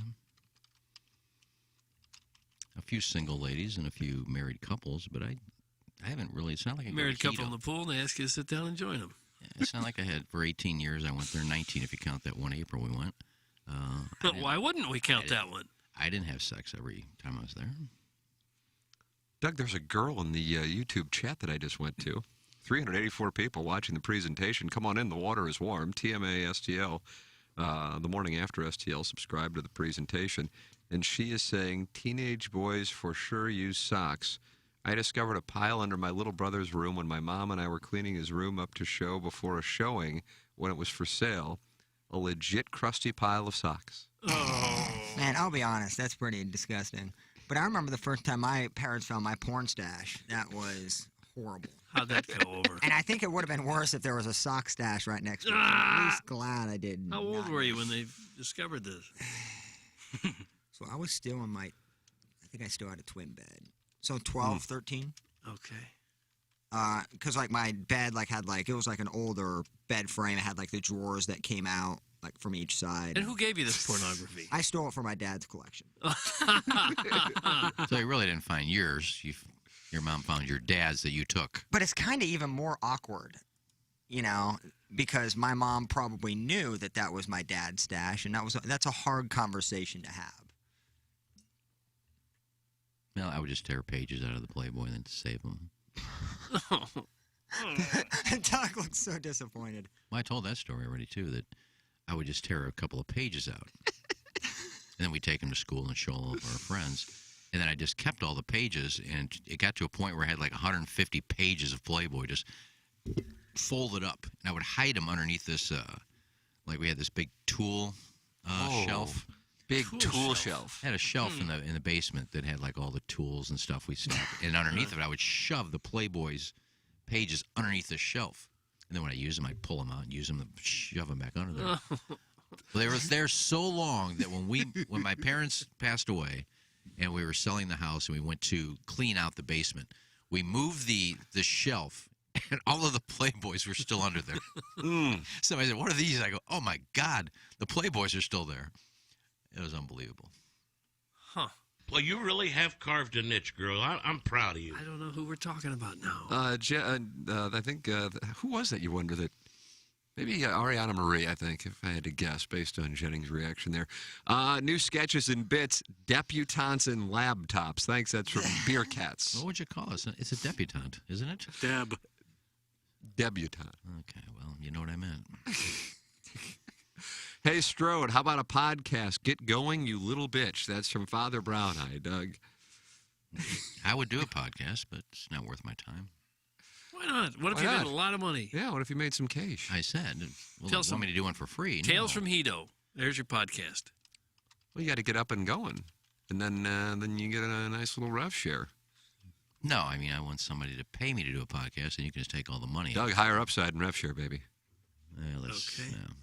Okay. Well, who's going to pay you to do it if you haven't done it yet? If they haven't heard what it would be. I haven't done it yet because do one and then nobody's see if paying someone me. likes it so much they'll say, "Okay, do one every day." But they can't just pay you based on a it's just promise a that lot it'll of be work. good. Yeah. I have enough trouble keeping up with the cameos. You still getting those? Have you gotten your money? Yeah, it's in there. You haven't gotten any of the money yet, have you? It's in a mutual fund. I had a request the other day, and I almost let it expire. I forgot about it. Rockio just bought a place in Clayton. I think he's taking your Cameo cash. I changed all the passwords. He can't get in. Well, so now you're never going to get your money because you haven't figured it out yet, right? Well, it's not like it's lost, Doug. You ask me this every week. Well, I Don't want worry you to about get it. your cash. Well, I'll get it eventually. Don't worry about it. It's in there. It's just sitting there staring at me. How much now? I don't know. What do you think? Guess. I'm not even going to guess. Couple thousand? I think they gave me a thing the other day that said I surpassed 150 cameos. So you do the math. Well, how much are you getting for each one? Well, we started out at 10. And then after a period of time, I said, this is stupid. Make it 25. But now they have some things. So it could be around $2,000. Cash. I know how much is in there. Well, tell us. I'm just not telling you. Extract it. You need to extract it. You need to put that in your pocket. Tell everybody else but me. Well, I don't understand it now because Cameo only gets 20%. So if I'm charging 25, so they get $5 out of it. Mm-hmm. I should get 20. And they're telling me when I'm done, I'm getting like $13.85, and they're saying like $6 and something of it is being charged because people are using their iOS something or other to make these requests. So what is that? I don't know. If you request from an So you're only iPhone, getting net 13? I'm getting like $13.95 for Well, what is that about? per That's Cameo, odd. and I'm charging 25. And it says I'm not something familiar there- with it. something Doug, what do you about charge on your Cameo? I'm going to start charging $29.95. Nice. It's something like iOS is taking $6.95 for every one. And I don't even know what iOS is. Apple's operating system. I'm not using Apple. The person who requested it might be. I don't know how all that works. Well, quit using your iPhone, people. When you make these requests, you're costing me money. What else do you think they're going to use? Well, everybody's got an iPhone, so don't say 20% when you're charging 20% plus $6.95 if you use an Apple iPhone to do it. Just have people like email you and then Venmo you. I don't have Venmo. No, that's right. Venmo for rolls. Well, maybe you should get it if you can bypass this other charge. No, it's slowing down now anyway. I was doing like 20 a week. Now I'm doing like 2. You got a bigger audience now, a little new audience. Maybe you can drop by Balloon Party and tell people on Balloon Party in the audience that they can get a Cameo for Why it. don't you do it for me? I think you being there present would be better, and I'll have you focused on the text line the entire time as you do it. Hey, Jackson, maybe Mark Hanna could advise Iggy on how to handle all of these funds that he has. You know, he's with Evergreen Wealth Strategies. Yeah. If anyone were to advise Iggy, the only person I would trust is Mark Hanna. You know, don't trust the people on the text line. Don't trust any of the people on the dais even. Only trust Mark Hanna because he's the most trustworthy person I know. Mark's the best. You give him a call and you feel better about humanity. You say, you can have the worst day possible. You call Mark Hanna, I guarantee your day will turn right around because he is the best. He'll learn about you personally, what your goals are, what your financial situation is, and from there he'll educate you on the best plan for you. Not the best plan for every, Tom, Dick, and Harry. What the best plan is for you. And he'll educate you, and then he'll, every 6 months or so give you a text or a call and say, let's talk about how everything's going. And that's so awesome because, like I said, you get off the phone, humanity, you see it in a better light. So give Mark Hanna a call. He'll get you straightened out. You won't have to worry about your financial future when you're working with Mark Hanna. And if you already have someone, I suggest making the switch because Mark really is that good. Best in the business, I would say, 314-889-0503, or go online at evergreenstl.com. It's Mark Hanna with Evergreen wealth strategies. Maybe now would be a nice time to pour yourself a little fistful of bourbon. How do you do? How do you do? Well, I'm fine. Fistful of bourbon. It's 8:36 in St. Louis. Pour yourself one, Fistful of Bourbon is a wonderful sponsor of the Ryan Kelly Morning After from the same family of beverages of Tullamore Dew, the sponsor of the Pick Six podcast. We went like a combined 28-4 or something like that this weekend. Fistful of Bourbon, utilizing knowledge learned from the longest-serving malt master in the history of whiskey. Our master blender has married 5 straight bourbons into one beautiful bottle. Flavors of honey, creamy vanilla, and the delicate light spices of cinnamon and nutmeg will invade our mouth hole. It will always taste damn fine neat and make one hell of a cocktail. It ain't just a bourbon, it's a damn fistful. Imported by William Grant & Sons, New York, New York. Don't be a damn fool. Enjoy it responsibly. That's Fistful of Bourbon. Send your emails in for our design, air, heating, and cooling email today, the morning after, at InsideSTL.com. The morning after at InsideSTL.com. That comes your way on the captain's log in about an hour and 8 minutes. It is the design, air, heating, and cooling email of the day. This show kind of focuses on sports, swingers, bulletin board, stock tips, and now kind of space exploration. And we are advancing our discussion from yesterday. The New York Post with this story this morning. Proof there's life on Mars could appear in 20 years, though aliens could find us first, an expert has said, according to astrophysicist Sarah Crudass. What a lousy last name. Yeah. Crudass? Probably about what this article is going to be as well. So. You got to change that. You definitely need to. Decades of exploration of the red planet by unmanned probes could pay off. Scientists have revealed that organic molecules found on Mars are consistent with early life, a tantalizing clue in the hunt for alien life in our solar system. NASA believes ancient Mars was similar to Earth and was once much, quote, wetter and warmer, end quote. When you look at the numbers, it's likely that we're not alone in the universe, Crudass told Daily Well, Star. no doubt. I can't get There are past the name. Billions of light years in galaxies. Of course, we're not the only ones. We're not. Change the name. Nobody's going to take you seriously. Yeah, crud ass. John Hancock changed his name. Doug, did he? What was it before? Hand penis. Oh, God. Zing. Fell right into that trap. Doug, do you feel like you were schooled? I do, with Revolutionary era Body humor. bag. When you look at the numbers, it's likely we're not alone in the universe. We know Mars has been warmer and wetter, so has the conditions for microbial life, Microbial? Yeah. life, which is single-cell organisms. We just haven't been able to prove it yet, whether it's Microbial. life or something beyond explanation is yet to be seen. But once we have an answer, we can then extrapolate that to work out how much life might actually be out there. But the 38-year-old scientist said we also should be prepared for a visit from aliens. Oh, here's Sarah Crudass. Here's a picture of her car. Oh, she's kind of cute. Yeah. Now what do you think, fellers? Well, I still think you got to She's change the got that name. Tight lips, like, hello. It's a long way to go from a microbial organism to intelligent life on another planet. Didn't we? We started as a single cell organism. Right? I think we were amoebas 28 years ago. But she said more than 28. Isn't the theory that lightning hits water and you can get bacteria from that, and bacteria can grow? And in our case, it went from a single cell organism to a billion years passed, and something crawled up out of the ocean. And It was Warren Beatty. Warren Beatty crawled out. Is that true? Warren Beatty? I didn't know that. I thought he said worm baby. No, Warren Beatty was the first human. I didn't know that. Mm-hmm. You know that, Doug? I did not. There's people older than Warren Beatty. Name them. Nice. Well, I can't right off the top of my head, of course. Well, Mrs. Crudass over here, like, Gene Hackman's 90. in her article, she said Mars used to be like Earth. Maybe that's the point. Maybe Mars is not going to recover, back to It doesn't look getting good life for them. It does not look good for Mars. Well, if you can't find anything, how is this 20-year timeline even accurate? That's really fast evolution. And do you really want to find aliens? And are we that oblivious to think that they haven't found us? We clearly That's the next quote, Plowhawk. She says we shouldn't rule out that alien life will discover us first. It may have already discovered us.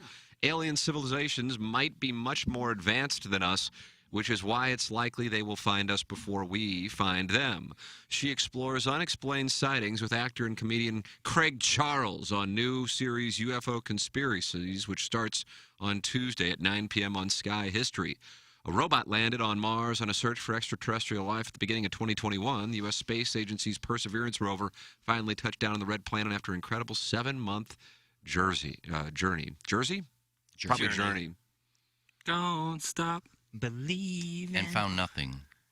And her quote, if aliens have already found us first, they might have, better technology. Well, of course they do. We have Farrah Abrams selling poop and Kashmir Girl making millions off of being an idiot. Wouldn't take much. We are so blind to the fact that it would take one laser beam ray for us to probably be disintegrated in milliseconds. Well, I don't know. Please stop. I think people understand that. We're still interested in it. I mean, you think every alien can look and act like Chris Farley, like just up in stand-up comedian style, just kind of spitting hot takes? Well, they must be better than us, because if they have found us already, they're keeping quiet. If we find something, we shout it from the mountaintop. We're still trying to find Bigfoot, and if we find it, we'll go crazy. If we find an alien, we'll go crazy. They find us, and these idiots, we don't need to tell anybody we found we're here. They found us and realized they want nothing to do with us. There's nothing that they need. Well, in order to really find... outside a pocket tube. To make sure there's no life on Mars, you'd have to go all over the planet, wouldn't you? Because, I mean, if somebody landed in Antarctica here, they'd go, well, this planet sucks. There's no life here. Well, I think when they went to Mars, didn't they find proof of a water source at one point? River to Pear? I think so. That would mean that it can support life. They found a crevice and said, there's probably water in here at some point. Yeah, those rovers are terrible. For one, it's not even like 4K. It's not even like 4K vision. Like, you can barely see it. It's on Mars. Well, they're a long way away. We had trouble getting YouTube up right here. we had trouble, like, charging up an iPad. And so, I don't know. I think the we're ready are for probably aliens. watching us this morning on the show. Look at these idiots. They can't even get their computer working. They text in. They're Mr. Nipples. Well, they would have to be more advanced, because in order to get here, they would have had to travel great distances. And we're unable to travel great distances right now in space. They have traveled nowhere. But if some faraway planet that can support life had a couple billion-year head start on us, who knows what we'll be in a couple billion years. I would assume not around. Too many people watch Lost in Space and think it's real. What was the budget for the alien NASA program? Did they spend $22 billion? Did they spend $1 trillion a year? I don't know. They did not spend $1 trillion a year. Not $1 trillion, no. The defense budget isn't even $1 trillion. What about Space Force? Is that combined with NASA? They have two separate budgets?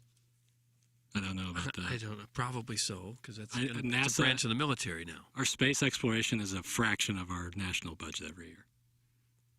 Well, they're doing great work. But you're going to want to know, if there are aliens, you're going to want to know. Roomba on a desert. You're going to want to know about it, though, right? Maybe not Mars. Mars probably is not the key. But if there are aliens in the sky, and we've had very well-respected pilots, military people saying they are seeing UFOs. They are seeing it. They have video of some of it. I mean, our fighter jets are losing these UFO because of how fast they travel. I'm pretty sure they're going to destroy us if they ever decide to do that. Probably so, yeah. So I don't know if we should be finding them. I think let's just leave them alone. Go and leave them be. Yeah. Jackson seems to be stunned by how dumb his new colleague is. Well, strap in. This isn't even the dumbest segment. You guarantee you that. My thoughts are, I think it is naive to believe that we are alone in the universe. But I don't know who on the presentation believes that. I do. You do. You really do. Well, we haven't seen them. Right, but the universe is infinite. There's no end. It's infinite. And that means there's infinite zero of other people living other than us. Well, you haven't really seen the other planets either. Do you believe they're there? You're saying you haven't seen them, so they must not be there. Well, we've seen pictures of them. You see them up in the sky. But you don't know that that's Pluto and that's Uranus. Well, it's because they tell us it's there, and it's a big mass of air or whatever the hell it is. A mass of it's there, but you haven't shown me any life anywhere. Show me an alien. Show me a spaceship. I haven't got the video. Show me of it. something. It's been millions of years, and you're naive. Not making fun of Jackson because other people have said this. That you got to be naive to think there's no other life force. Well, show it to me. Well, do you think you've had millions of years to show it? Do you think airline pilots and military pilots who have seen things that they can't explain, do you think they're all lying? I think they're probably tired. They're tired. Hey, did you see that flash, Jim? Yep. UFO. Let's call it in. Isn't it possible that there's something on a higher level than us that we don't quite understand right now? Again, show me. Yeah, but Doug, we're never going to discover that. Let's be honest here. We're never going to discover anything. I said it yesterday. Yeah, maybe there's life on Saturn. Maybe there's life on Jupiter. We'll never know. We can't get there. Don't get angry. What do you have, satellites in space? We probably go to, space 4 or 5 times a year with different, ideas in mind. And we basically have walked on the moon and have done nothing for 50 years after that. We got Velcro and Tang out of the space program. And I do believe Post-it notes as well. Artificial limbs. Yeah, there could be a life galaxy up in the Milky Way. Well, just the fact. Again, who cares? We'll never get there to see it. They can't get here. That's you how don't have people. enough gas to get here. That's how people in Europe and Africa and Asia thought 1,000 years ago about the United States, this landmass. Well, but they can't could get there. They could get in the it. ocean and just sail until they hit something. We can get to Mars, but they had to. We They had to go. They had to Something go. artificial can get there. They had to get the boat, make it seaworthy, and actually make the trip before they knew this was here. They thought the Earth was flat for a lot of years. Well, because I can't they're see idiots. I can't see a curve in the Earth, so it must be flat. But you're talking about something you can actually see. And look, there's a tree. We can probably build a boat out of that wood. Oh, look, there's water. We can probably sail and see what's so. You can do that. You can't look at something millions of light years away and can we get there to see if there's aliens up there? You can't get there. You know it's there, but you can't get there. An ocean, you can just go until you find something. And we're getting dumber too. So That's for sure. I feel Boy, like you hit the nail on the head there. Grab a couple sandwiches, some water, and get on the boat and just go. Yeah, we're farther away now than I think we were 30 years ago in terms of the progress. We're super dumb. Like we are. We are. The people here are, but not the smartest people in the world that are actually doing these programs. But there's not enough of them now. Cletus has some thoughts on the topic. He just texted me. Doug, are you familiar with Dr. Makiu Kaku? No. It's on the Rob Report. Yeah, Rob Show. He's a great theoretical physicist, Cletus says. And he says, we aren't even a type 1 civilization. It goes up to type 5. And he guarantees we've been visited. I'm with you on that. Well, a lot of people believe For we've sure. been visited. Cletus has been probed after 3 bottles of wine, but they're not aliens. Yeah, I'm one of those guys. Just show me. Just, you've been doing this for... You're from Missouri. You're from the Show Me You State. spent all this money on stuff. Just show me. I mean... Whatever, you would think if there are aliens there, you'd capture one at some point. But don't you think a lot of people on this planet thought the same way? There's not an America. Just show me. I don't see it. I mean, we've been on boats. We've traveled for 3 months. We see nothing but water. There's nothing out there. To me, we're here on Earth, we're talking about viruses. We're talking about climate change. We're talking about third world countries, world hunger issues. Let's focus on that. I don't understand the billions and billions of spending to potentially maybe, get a glimpse of a microorganism that could turn into a worm here in the next 50, 100 years. I don't care. I'm with Iggy. Give me some actual proof or data. If not, shove that money somewhere to where we're actually going to utilize it and you're actually going to see it. You land one more Roomba on the Sahara Desert and call it Mars, I am going to freak out. You think they're not going done. to Mars? Make another mirror, go for it, absolutely. But just stop with the other life forms on other planets. We have no idea. No. My guess Well, wouldn't if you there like to is, know? Of course I would. But I think there's a spending limit on what I would want to spend before I knew if there was aliens or microorganisms out there. Well, come on, we still have people driving on dirt roads, and we're wanting to send billionaires to space for 10 minutes. I think our priorities billionaires are paying for that themselves. That is true. I'll give you that.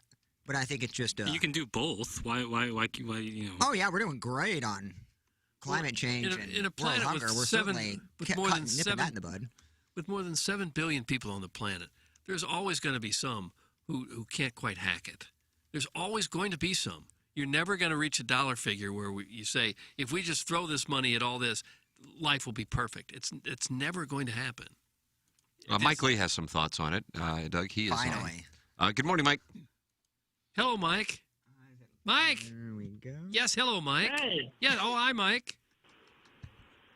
Mike. Hey, how's it going? Oh, we're good. How are you doing? Yeah. Yeah. We're fine here. You? Hey, you guys. Can you hear me? Yes, we hear you just fine. Mike. Hey. Yes. How's it going? Yes. Okay. Everything going well for you? Are you in Can one of you those hear me? spaceships? Barely. Sounds like you Yes, what's on your mind, Mike? Mike! Well, I guess he's not there. Yeah. Yeah, oh, there he is! What did you have to say to us today? Yeah, not much. How's it going? Oh, it's going good. Hey, you guys not too far from me. You live close to Creve Coeur, do you? Yeah. Okay. Doug, it's a driving rainstorm. He's in a spaceship. Okay, well, that's good that we're close to you now. That's nice. Nice to know. Yeah, not too far from me. It's down by Penny, too. By Doug Penny? Penny is here as I well. haven't heard him. He must be running out of Okay. broads. He's back to Penny's Penny. the one that family owns a company. She owns a company? Down there, too. Yeah. Well, it's cold. No more cart girls, so we're going back to Penny. Yeah. In the cold weather. Well, Penny's very successful, I think. Hey, Tim. Yes, Mike. You know, last year, my birthday, Yes. the woman let me eat her milk Doug, on my birthday. text in your thoughts, 314-881. You wonder why TMA5. aliens just Email in milk morning with after cereal. inside STL.com. It's the Design Air Heating and Cooling email of the day. Okay, anything else, Mike? Mike, anything else? Mike! Hey, Doc. Yeah! Hey, Doc. What? When you're in the hospital, did the nurse take a shower with you? Did she do what? Take a shower with you. When you're in the hospital, the nurse take a shower? No. Nurse didn't. I The did. nurse took a shower with me when I was in the hospital. Yeah, well, they had a shower there, yeah, but the nurse did not take the shower. That's I an took option the where the shower. nurses will shower with you? I don't think so. I didn't ask her It about depends that. on if it's covered I think in it's your called insurance. sponge bath. The nurse took a shower with me when I was in the hospital, 2017. She got took a shower with me every day. She actually got into the shower with you. I like it, too. Yeah, I bet you did. I bet you did. I didn't like the hospital. I don't think I'll go back if I can avoid it. Hey, you see that book I got my name on? It said Mike Lee. No, I didn't see that. There's a book. It said Mike Lee in there. No, that's nice. Okay. Well, you need to add that to your library. Hey, Doc, you got smoking there? Okay, put him down. Okay, put him down. No. Put him down. Boy, the call had so much momentum. Who hasn't called in a while? He had a catching up to do. Yeah. I like that one hospital is where you can just take a shower with the nurses whenever you want. I need to get that kind of insurance. I don't Yeah, think mine's covered on my plan. Yes. Now, did you want the overnight stay and the nurse shower in your plan? Yes. You get the bill and there's a sponge bath. Oh. Wonderful to hear from Mike Lee. You can call in. We haven't taken any calls from any ladies. I guess Jackson took a call, but it was the wrong number. I was tempted to say, like, well, you want to just come on and figure it out on the air? Yeah, we'd be happy to help them figure it out. 636-900-4TMA. If you're a lady and you want it figured out, we'll figure it out for you. Nice, Doug. It can be like 411. You can just ask us who she's, wanting to call, and we can give her the number. Now that we have, Doug, what would you call it? Data with YouTube. Okay. They in the sales meeting yesterday, they're like, "Oh my God, the YouTube numbers and the downloads, wonderful." And then I came back and I was saying to Jackson, I said, "Yeah, they're really happy with the numbers." And then Jackson said, "Yeah, I was looking at the YouTube numbers, and what was the number on the demographic of the listenership male-female ratio?" Oh, yeah. 96.5% male. That's still not funny bad. as I was thinking probably 99 to 1. I think our target is 95, so we're really working towards it. So 3% of the people listening are females? Yep. And watching on YouTube, 3.5%. How do you know? And let's say if we have 1,000 people The subscribers, watching, that's the subscriber that's database. 30 women. Oh, they look at all of them? Well, I mean, it's just they're registered users, so they're subscribing. Yeah. Now, I guess you could register as a lady, but be a gentleman. Iggy did that in his There's a lot chats of on that. AOL. Yeah, a lot of that going on. Oh yeah, you just talked to a bunch of horny dudes. I think I was Sally back then. No. My brother-in-law was Biff. You guys ever get in a chat together? By interested female for female, Biff. Nice. Now, when you sent ASL, you never got the actual stats. It wasn't like, oh, I'm 5'5", 180, you know, No, little burly. no, It's you just- always, 5'6", 120. It's like a Dear Deidre article. Very slender. Blonde. Well, they were all dudes. Just on the internet. That was back in the Right. ASL. Couldn't get anybody to pay any attention to him anywhere, so they had to go on the internet chat room at midnight. Where you from? Oh, New York. Yeah, there's not that many people there to That was find. the typical ASL question: age, sex, location. The Concord Caulk is not happy this morning, Doug.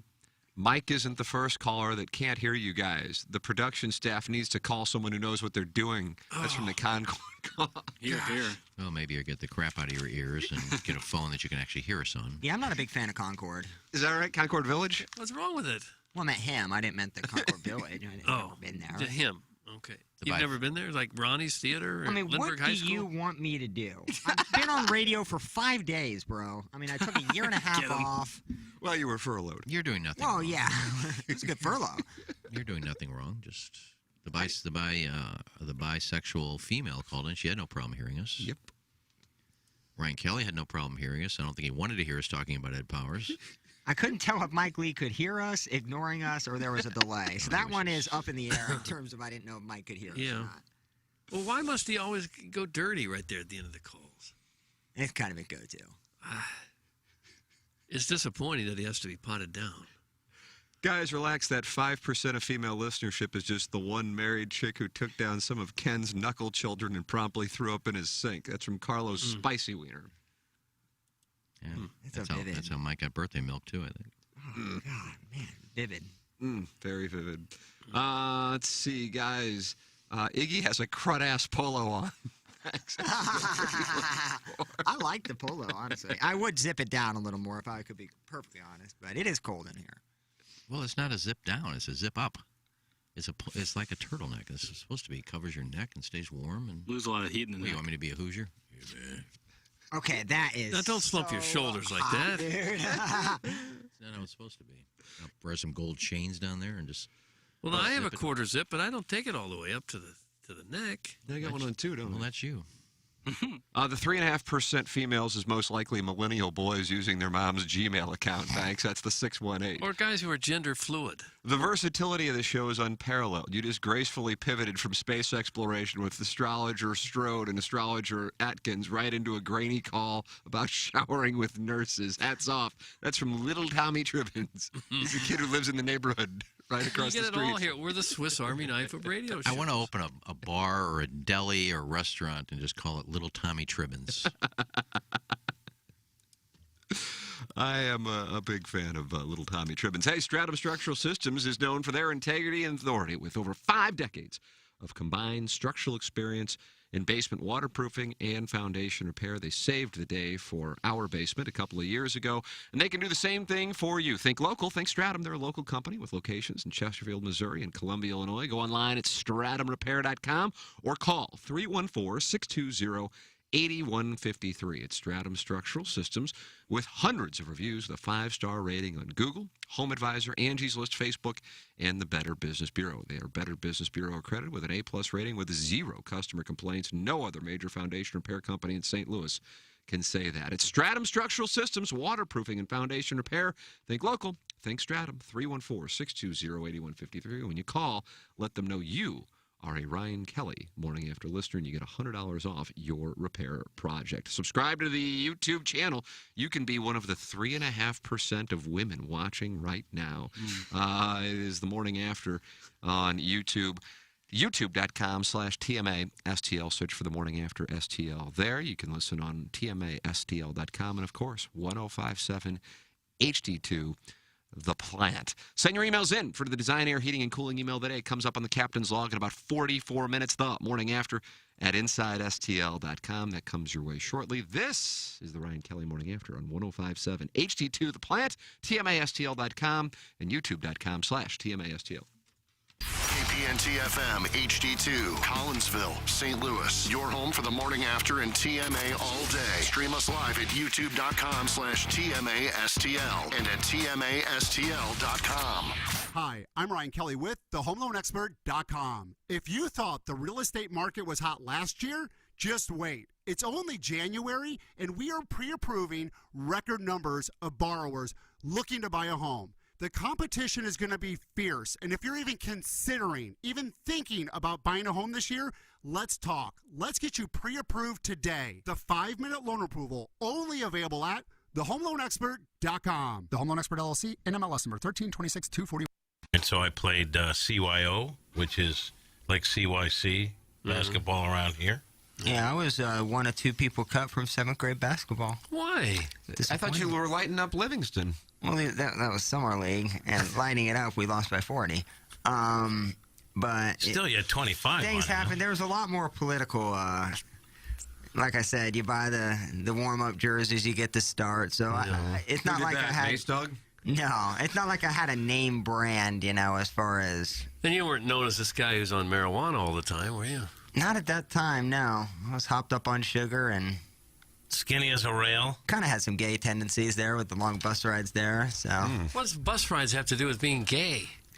Well, you would bump That's a good question. You would bump Eminem, and then you would just start kind of. Doing fun stuff like shaving cream on a guy's chest or when he is asleep or something stupid What's happening here, Tim? Look, just fun kid stuff. It took 15 years, but I'm finally uncomfortable on the show. Is this a confessional of It some was just sort? fun kid stuff, but I did get cut. I was one of two guys to get cut. So that was pretty embarrassing. How long was this bus ride you speak about? They varied from Did you do 45 minutes things to an hour and 10 minutes, depending on how many times we stopped at McDonald's. Did you service your bros, bro? No. I said there was some gay tendencies, not actually being gay. And the basketball coach got wind of this. I don't know if he got wind of it or not. I don't know if that's why I missed 7th grade team or not either. I wouldn't say I was the ringleader of it, but... So this was a lot of stuff going on the bus. Just a lot of different things, a lot of slap and tickle fuss. This is traveling to games or going to school in the morning? And traveling to games, and probably why we got destroyed most of the time. We were not really well prepared. Weren't you? Not with the slapping and the tickling. And we just like being pranksters, Doug. That's You'd actually walk up and tickle another gentleman? We would definitely That's tickle. what goes on with any game with Cletus right now out at Normandy. No, Yeah, that's him odd. That's odd. Oh, it's just fun stuff we do with kids. I got in trouble coming home from a high school game.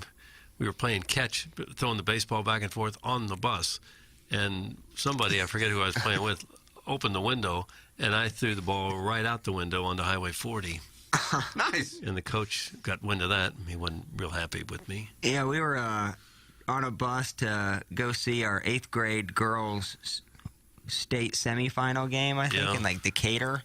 We got pulled over and in trouble for mooning like the passing cars. You were in a a bus and indecent exposure, I guess, for like. Nah, we didn't get arrested or anything. I wouldn't think so. No. It's 8th grade fun. But 7th grade fun was fun of a totally different sort. Again, I didn't quite make the team. 8th grade year was fun, though. Guys, I just want to clear up what I heard on your radio show. Your board operator had gay sex on a school bus. That is not even close to what I said. No, it was pretty close. Not even close. Tim, just your observation. Was it close or not close? It was going down an avenue that I was a little caught off guard by. You said you had shaving cream? You brought shaving cream? Yeah, Guys don't even shave at that age, do they? Well, you would bring it just, have fun with it, and you would, stick a couple Cheetos up your butt and then put it back. Put it back No, in that's the it. bag. I want out. I want out right now. Back in the bag? Yeah. You just want to split it down the middle, or you? I don't Just know, fun the whole stuff. thing. Dude, Just let me go. It's harmless kid stuff.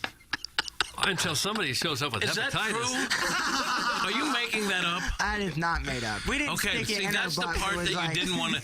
That's the part when we watching you describe this, we knew that there was something legitimate to it that you didn't feel comfortable talking Look, about. no one can look me in a straight face and tell me they haven't done fun things like that on the school bus. No, I haven't. Here, look at me. No way. Look at me. No, I haven't.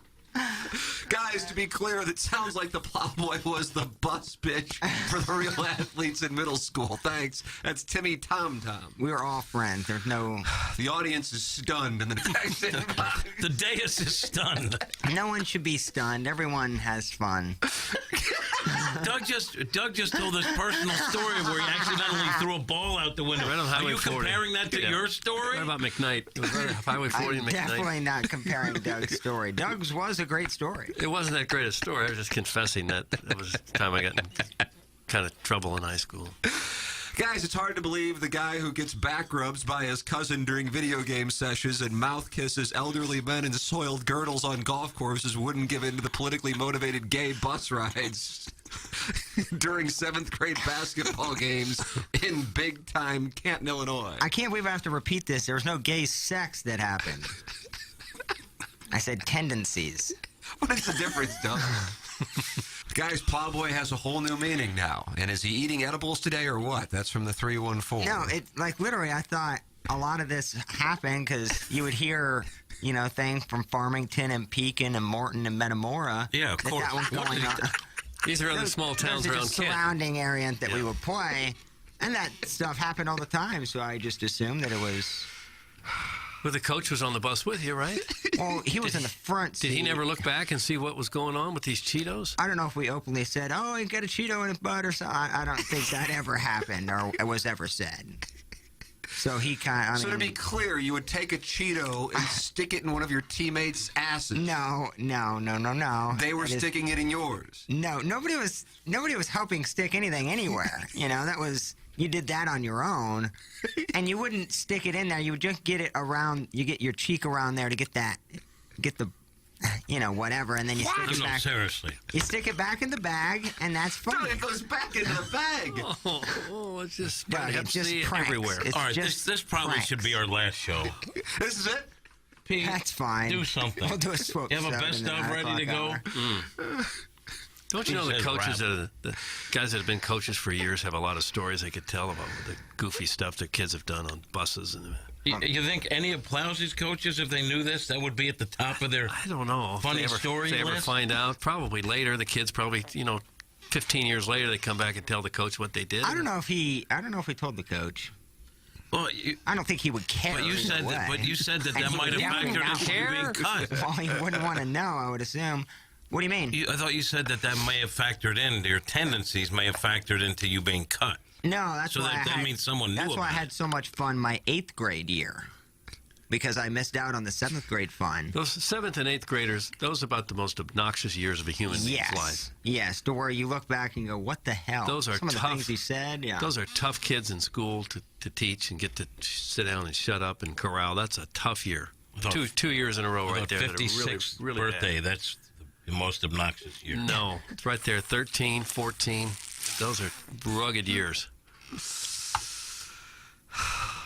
Hey, this is Tim McKernan for Design Air Heating and Cooling. I am a very happy client. Design Air Heating and Cooling and Seth Goldcamp and his incredible staff, which you can find online at designairservice.com. Just go to the website, click on the Book Now tab, and any issues you may be having with your HVAC system, they will take care of immediately. The customer service, second to none. It's Design Air Heating and Cooling online at designairservice.com. You're hearing TMA all day on KPNT HD2, Collinsville, St. Louis, featuring the Ryan Kelly Morning After, live from 7 a.m. to 10 a.m. Then a full show replay from 10 a.m. to 1 p.m., followed by the best of TMA from 1 p.m. to 7 p.m., and another same-day replay starting at 10 p.m. Find the full schedule at TMASTL.com. Brought to you by Ryan Kelly at thehomeloanexpert.com, the most efficient mortgage process you'll ever experience. KPNT FM HD2, Collinsville, St. Louis. Your home for the morning after and TMA all day. Stream us live at youtube.com/TMASTL and at TMASTL. He uses his wife's Gmail Doug, we're down to account. 3% female listeners now. Trying to pretend that he's a lady. Maybe trying to pretend his... They're fluid. A lot of these listeners are fluid. I'm telling you. Words, they are getting hard. We're done with the song. Good morning, Tim. I'm not sure what is worse, the fact that you guys play Plowsy's gay bus story from high school every day. We're running out of stuff. How can we? We've been on 17 years. After a week, we're running out of stuff Or the to fact play. that I listen to it laugh harder each time I hear it. I actually had the thumb out of water texted that in. I had that conversation with Jackson during the commercial break. I said, I think I heard this at this exact same time 24 hours ago. What's going on? And he said, the stuff for TMA all day, which starts up we replay TMA at 10 a.m. right when we're done. And then there are only so many clips that fit the 7 o'clock break. So that's the reason. I guess we got to close the door. Yeah, we're so used to having it open. Because there was nobody. Got to remember, there's actually people in this building. Yeah, there's only so many clips that are like in that 6 to 7 minute range. Doug, I know you have some clips of the show that are 7 minutes that you could just maybe text Jackson, and then we could upload those. I know you save them to re-listen. Because when I go home, I listen to old shows all day long and time them out. Now, and edit them just for fun. Now, once all of our spots are loaded into the system, then we won't have that anymore, correct? That is correct. That is correct. Yeah. So and I cut yesterday some more 5 to 7 minute clips so that we can have some fresh stuff in the breaks until we get the commercials all loaded up. Hey, Tim, will you tell the 3 moronic producers to scrub the text inbox? We need to get back to the classic texters like myself and Nathan from the east side of Alton. That's from Harrison's brother Master. He is not happy that he has way more competition now that we're at a bigger station. He is not happy. Really? And Jackson, that's something that probably makes you happy because you're not a big Harrison's brother Master text fan. He can kiss my ass. Gosh, darn it! What again? I need a backstory on that. Well, Plowhawk, while you were on that furlough that, again, coincidentally took place the day after we terminated our letter of intent, Doug, and some people think it was a cause and effect thing, and I just think it was a mere coincidence. It was a hell of a furlough. It was a hell of a furlough that Harrison's brother Master emerged as a real critic of Jackson's in particular. Nathan from the east side of Alton. Who else is on your list? Jeffco Gentleman? Jeffco Gentleman. Orson Woods Wacko? He's kind of fallen off. It's the St. Charles Hermaphrodite really kind of gets me going. Oh, man, that's kind of an OG, too. That's tough to battle with him. How about that douche from Florida? Nate in Tallahassee. Yeah, More Nate focused on you, it seems like. Well, that's why I call him a douche.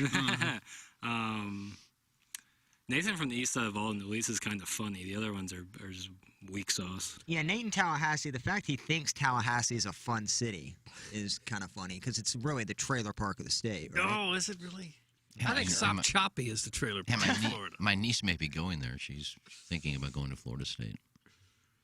It's a great school. I think it'd be a fun school. It is. But, like, I don't think Nate in Tallahassee's, like, attending university anymore. Don't say university. I felt like it fit there. Okay. Tim, have you discussed the picture of the face staring through your window? That's from the 618. One of them is Rizzuto's board op or producer. I forgot which one. I don't know the other one. Oh, I was wondering what they were talking Yeah, I about. think King Scott and Moon. Can you see that on YouTube? Let me see. I'm trying to look. I'm sure you can see Moon. Yeah, like in the lower. Oh man. On my screen, Barely. you can see who is that? That's Moon. It's cardboard cutouts of King Scott and Moon to, I guess, block because our glass we would look right back into where King Scott sits during the Rizzuto show. So that is what's up there. Well, we can put up our own picture there if we'd like. Nice, let's do it. But a Doug Fathead, and then a lot of people would be. Yeah. Do we have any pictures of ourselves? Well, I have one that I signed. Oh, jeez. I think I got a glossy as well. Yeah, you got one. I got one, and they stopped after that. Something else they really followed up on. What we could do is we could have listeners pay once a week to get their picture up there. It'd be like $200 a week. Doug, $200 a week. Yeah, I like it. You get a picture up there for the week. 10,400, and we chop that up. I get 90% of it, and then we just divvy it up amongst the. Well, your dad 40. gets his cut. He owns his whole place. Yeah, he's got to get the That was vig. my idea. But I'm royalty fee. No, I'm all for this. I'm all for helping the station, so the money would go to the station. Guys, in what world is Harrison's brother Master a quote-unquote classic texter? That's from the 618. His mind. Plowsy, have you ever been to Tallahassee? That's from Arbor Day. No. I have. It's Well, not a bad I town. have been in Tallahassee. I It's make all fun right. of it. It's not a bad city, but it's fine. He makes it sound like he's in the French Riviera. You're in the panhandle of. Doug, is it the Panhandle or not? We've argued about it. If it is, it's just barely in the pan. Just barely. It's not out there by Pensacola. Let's see. We need a picture of Mickey Carroll in there. Yeah, we could do like what Pardon the Interruption did, and just like all of the inside jokes from the show, and just have pictures of those people. We'd have Mike Lee, we'd have Rudy, we'd have producer Joe, we'd have Girls Next Door from years gone by. Doug, we could pepper it. Did I tell you that we're moving to a new studio already? Yeah, I heard something about that. Yeah, They're how gonna about build that? a new one? Yeah. We're too big for this? Well, I mean, the thing has gone, I think, a little better than everybody expected, and so they wanted to put us in a studio that's better equipped for because this setup isn't ideal for YouTube. So it's gonna be a few months. There's a rebuild going on here. We look at it and we all think it's the nicest damn place in the world, but they're going to make it nicer. Mm-hmm. And I'm talking about the entire office space in the studios. How about that? Well, that'd be sweet. Yeah, how about that? That'd be great. So anyway, I don't need I'm much. fine here. Yeah, I'm quite content with this. The angry old guy has followed us from KFNS here. I'm kind of surprised by that. I'm a Jackson stan all day. Far better than Snothead Pete. Pete takes shrapnel out of nowhere. That's from the shouldn't angry have. old guy. He did not have it coming. I'm a Pete stan. He was furloughed longer than me. What? No, it wasn't. He went to a I'm kidding. trash dumpster, whatever the hell he was doing. He's not collecting trash for the city. The gentleman has an MBA. He's more educated than all of us. Yeah, Pete would put me to shame in some of the Billy Madison competitions. You know? And he had a wet jumper. Oh, he did have a silky smooth jumper. Guys, you're going to need to widen that window if you want to fit the listeners' cardboard cutouts on it. Also, any chance you can turn the volume down on Jackson's typewriter? Thanks. That's from Vishnu and Randy Character. I think it's awesome.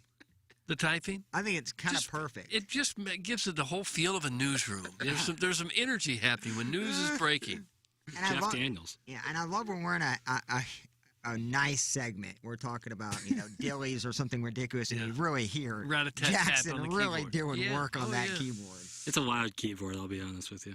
Let's see. Harrison's brother Master not happy about the criticism. Good one 618 from the guy who doesn't even have a name. You hideous loser. Oh. And now the texters are mad at each other in the EDF text inbox. The honeymoon is over. You don't have a name like me, like masturbator. What was that? That was perfect. Just came out of your mouth. Wasn't that his text name? Harrison's brother Master. Oh, okay. Well, he's was it insinuated?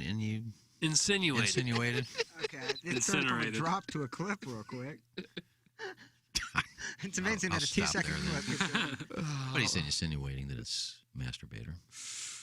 What company would have a malnourished minivan driving stoned out twink to be the face of their company? I know a requirement for many of the Fortune 500 companies to hire you is to have had taken a Cheeto up your rumpus, but face of the company's probably not likely. And Nathan from the east side of Alton is back. Just like that, he's on call. Look, and when we say the face of the company, I'm not talking to CEO or anything, but these candidates that we do interview, I am the first person they see. So in terms of what the topic was of dressing nicely, Right. I'm their first person they're meeting and introducing themselves to at the company they could potentially be hired for. Sure. So for me, I am kind of that face of the company because... A receptionist? No, well, I get the receptionist go first. That's fine. That's understandable. More like a Cassie rush was chairman. unbelievable. But yeah, I wouldn't. I'm not talking the faces in like the go-to guy, like the CEO or the president or VP of pipeline. Nothing like that. No. But I was interviewing, so I was like, Sure. their first experience at the company. Yeah. Guys, can we finally get the Pete firing story? That's from the Hunchback of Vaughan Castle. Yeah, I deep teased that when it happened. Doug, what year was that? Was that March of 2019? I don't know the years, Tim. So we were reading an email, and I think this was like within a couple weeks of the Plowhawk getting fired again. Or no, it was a couple weeks before the Plowhawk got fired again. And the email got through, and this is when we created the filter. And somebody, a regular emailer as a matter of fact, wrote in an email that had nothing to do with a sponsor, but the sponsor thought it had something to do with them. And Pete just it was coded. It didn't name the company at all. And if I get the email, I just read through it. If it's in the prompter, Ron will read it. And so I read it and didn't think anything of it. Pete didn't think anything of it. Otherwise, he wouldn't have let it on the air because, again, no company was named. And that afternoon, Pete was terminated. That was a Friday. We were able to get his job back. However, he had taken another, I think he took a 20% pay cut, and then Inside STL just paid the difference in order to get it back. So that is, without getting into too much description, just for the purpose of it, but I know I had said at some point we'll tell the story. And when I tell the story, it'll have a little more as far as the detail. But, yeah, that's what happened. So a lot of these firings would happen on Fridays, and then we'd work over the weekend to get people back. That's just what you want to do on a weekend, too. Plowhawk, you were fired. Which time? I swear, man, these furloughs, I was fired 4 times in like 6-8 months. I remember the one, I was flying back, because I was at an all-time low, flying back after being in Jupiter for 3 months or something like that, or 2 months, about 2 months, late March 2019, and we got there in late January 2019. And it was a Friday, and I believe you were fired that time because you had said on the air we were going to have a best of because there was some reason, I don't know why we weren't going to have hosts the next day, that you would replay the best of that we had just played, and that was deemed to be too lazy. As a joke, by the way. As a joke. I'm pretty sure that was never going to actually happen. The show's been on for 17 years, 16 at the time. We have stuff in the archive that we can shuffle in and out. Plenty of Hot Shots Live events that we've done. Yeah. It was a joke, and it's like getting kicked out of my apartment for running an underground bathroom business during Mardi Gras. It's clearly a joke, but some people do kind of take it seriously. That was unbelievable. That one happened. It really was nice that they actually listened to the show so much that they got it, that they couldn't tell when we were kidding or not. So that happened. But you were gone on that one for a while, right? Yeah, because Lucas came in, Doug, and the audience wanted to seduce him. Right. Yeah. They asked him to stand up and turn around. So how long were you gone on that one? Anyway. I think it was 2.5 or 3 weeks. And that one, I was actually fired before the show ended. Because I remember it was about... Oh, you were fired mid-show? They dragged you right out of your chair? Someone walked in and grabbed you by the hoodie and just... It was dragged you right out of the I remember it studio. very vividly. I was like right before the 9 o'clock hour was going to kick off. So we were going into our third segment. And I was email corresponding with... Oh, that's right. The emails were good. Yeah. I think you ought to get some of those in your book. I got them all. I'd say about emails. Oh, man. Yeah, that should be a whole nother book. And I don't think they're smart enough at the end to say this is confidential either. But they told me I was fired, but finish out the Frank show. So they didn't have a plan to replace me, but they wanted me gone. But they did want me to finish my shift. So did you? Of course I did, because I love Frank, and I obviously wanted to finish TMA as well, and certainly didn't want all that drama to go on air. It would have been put Tim in a very awkward spot. Yeah, I was in Jupiter when it happened. I remember you joking about just replaying the best of, and for whatever reason, it set people off. Oh, they were pissed. They were flat pissed. And I guess I remember Pete getting whacked that day, and Pete was already so just like, what have I done with myself to be here? Head-scratching moments. And so 6 months later, an email gets through, and he is fired for it. But again, it was a 48-hour firing. Yeah. I think the cat got fired 4 to 5 times for real. Yeah. I don't think he knows about now. Maybe he knows about 2 of them because it was either December 2018 or 2019 when 2 of them happened back-to-back Tuesday nights. I remember, and then one finally got to the newspaper September 11th, 2017. Both Iggy and the cat were fired. Plowhawk fired how many times? We had the quote-unquote furlough. The furlough I count as a firing because it was obviously strategic. So it's almost like it was punitive. It's almost like that, but again, I still think it was just a coincidence. Yeah, I would say 4 times because there were 3 firings and a furlough. That's a lot when you're only at the station for 4 or 5 years. But right? the archived emails, they're unbelievable. I'm not going to reveal any. They'll be in Iggy's book. I will eventually. They are unbelievable, and you can't make it up. They are good. They're gold. It's unbelievable. I got to the point where Tim would text me and say, No, they just fired you. I said, just get back to me when you get my job back.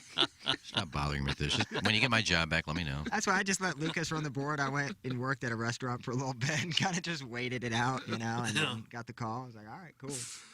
Harrison's brother, Master, is in an argument, Doug, and it turns out the person he's arguing with is the Hills Have Thighs. Okay. This is the Hills Have Thighs. I don't have the time to hover over the radio waiting for a producer to speak so I can fire off a text like Harrison's brother, Master. So that is who the 618 that Harrison's brother, Master, is in an argument.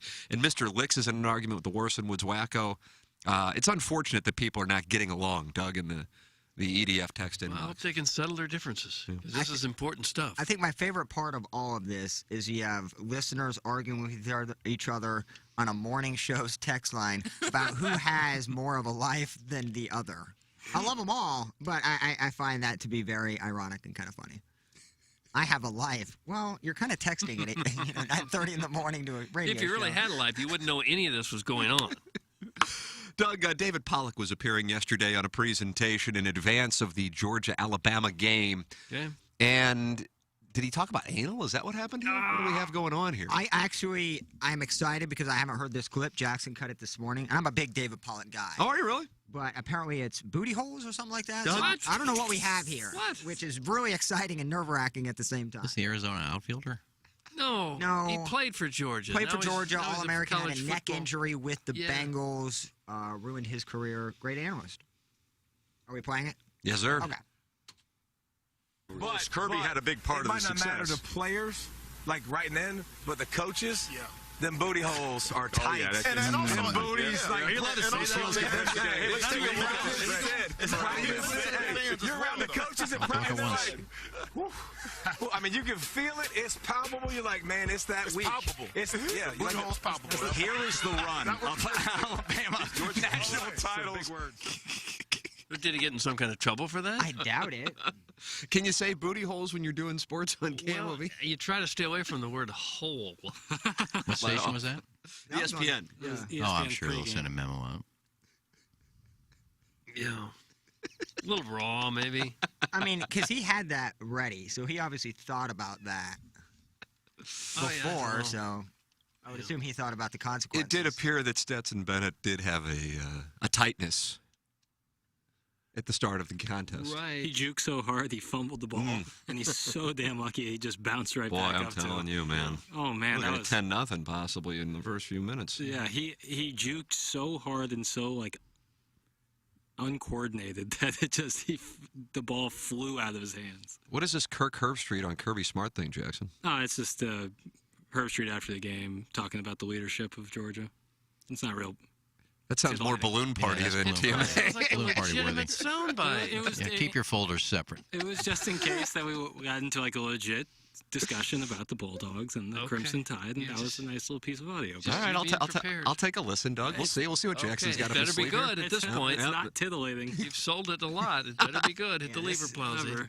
May have a firing email on it. He's done a great job recruiting, great job developing and building a culture. These guys, in the world that we live in, with name, image, and likeness, and transfer portal, this team, laser focus on one thing: avenging that loss in Atlanta and winning a championship and getting on that podium. That's it. And that's what you really have to appreciate. And a lot of that comes from the leadership from your seniors and your juniors, or guys that have been around. And they were fortunate to have a lot of those kind of players. But there is a culture here that's unique. Alabama has a very similar culture. And it's not by accident these two teams ended up playing tonight for the championship. Come on, Jackson. That's not That's us. balloon party. That's not us. That may not even be balloon party. That was a legitimate. That's hey, like Jason we don't Barrett. play that. I get it though. You never know when we're gonna break down the championship, and we got clips from. I guess. I got Gabe coming up on Balloon Party today, and I'm looking forward to talking it over. You know, I got to be honest with you. We haven't talked sports on this show in so damn long that now that I'm doing it, I'm kind of like, I don't mind it. No, I don't. When we first did our first like straight sports show last Thursday, and I'm like, I said to Jackson, I said, I think that's the worst show I've done in 20 years, which is saying something considering the presentations we've put together here. Oh, we've done some stinkers. But I'm like, and then people are like, that's great. That's what we want. I'm like, okay, I can do it. For me, it's not what I'm used to doing, but I'll do it. I can do it. And then I'm kind of like, oh, well, now I'll talk about this stuff. So I have balloon party sports discussions, which I hadn't have on this presentation, because here, Doug, we're talking tight booty holes. Right. We go into more important stuff. Sports is, just on the periphery of life. We're going into, space exploration. Yeah, that kind of thing. We tackle more substantive issues. We've advanced in the years. Right, we have advanced. We've evolved. Yeah.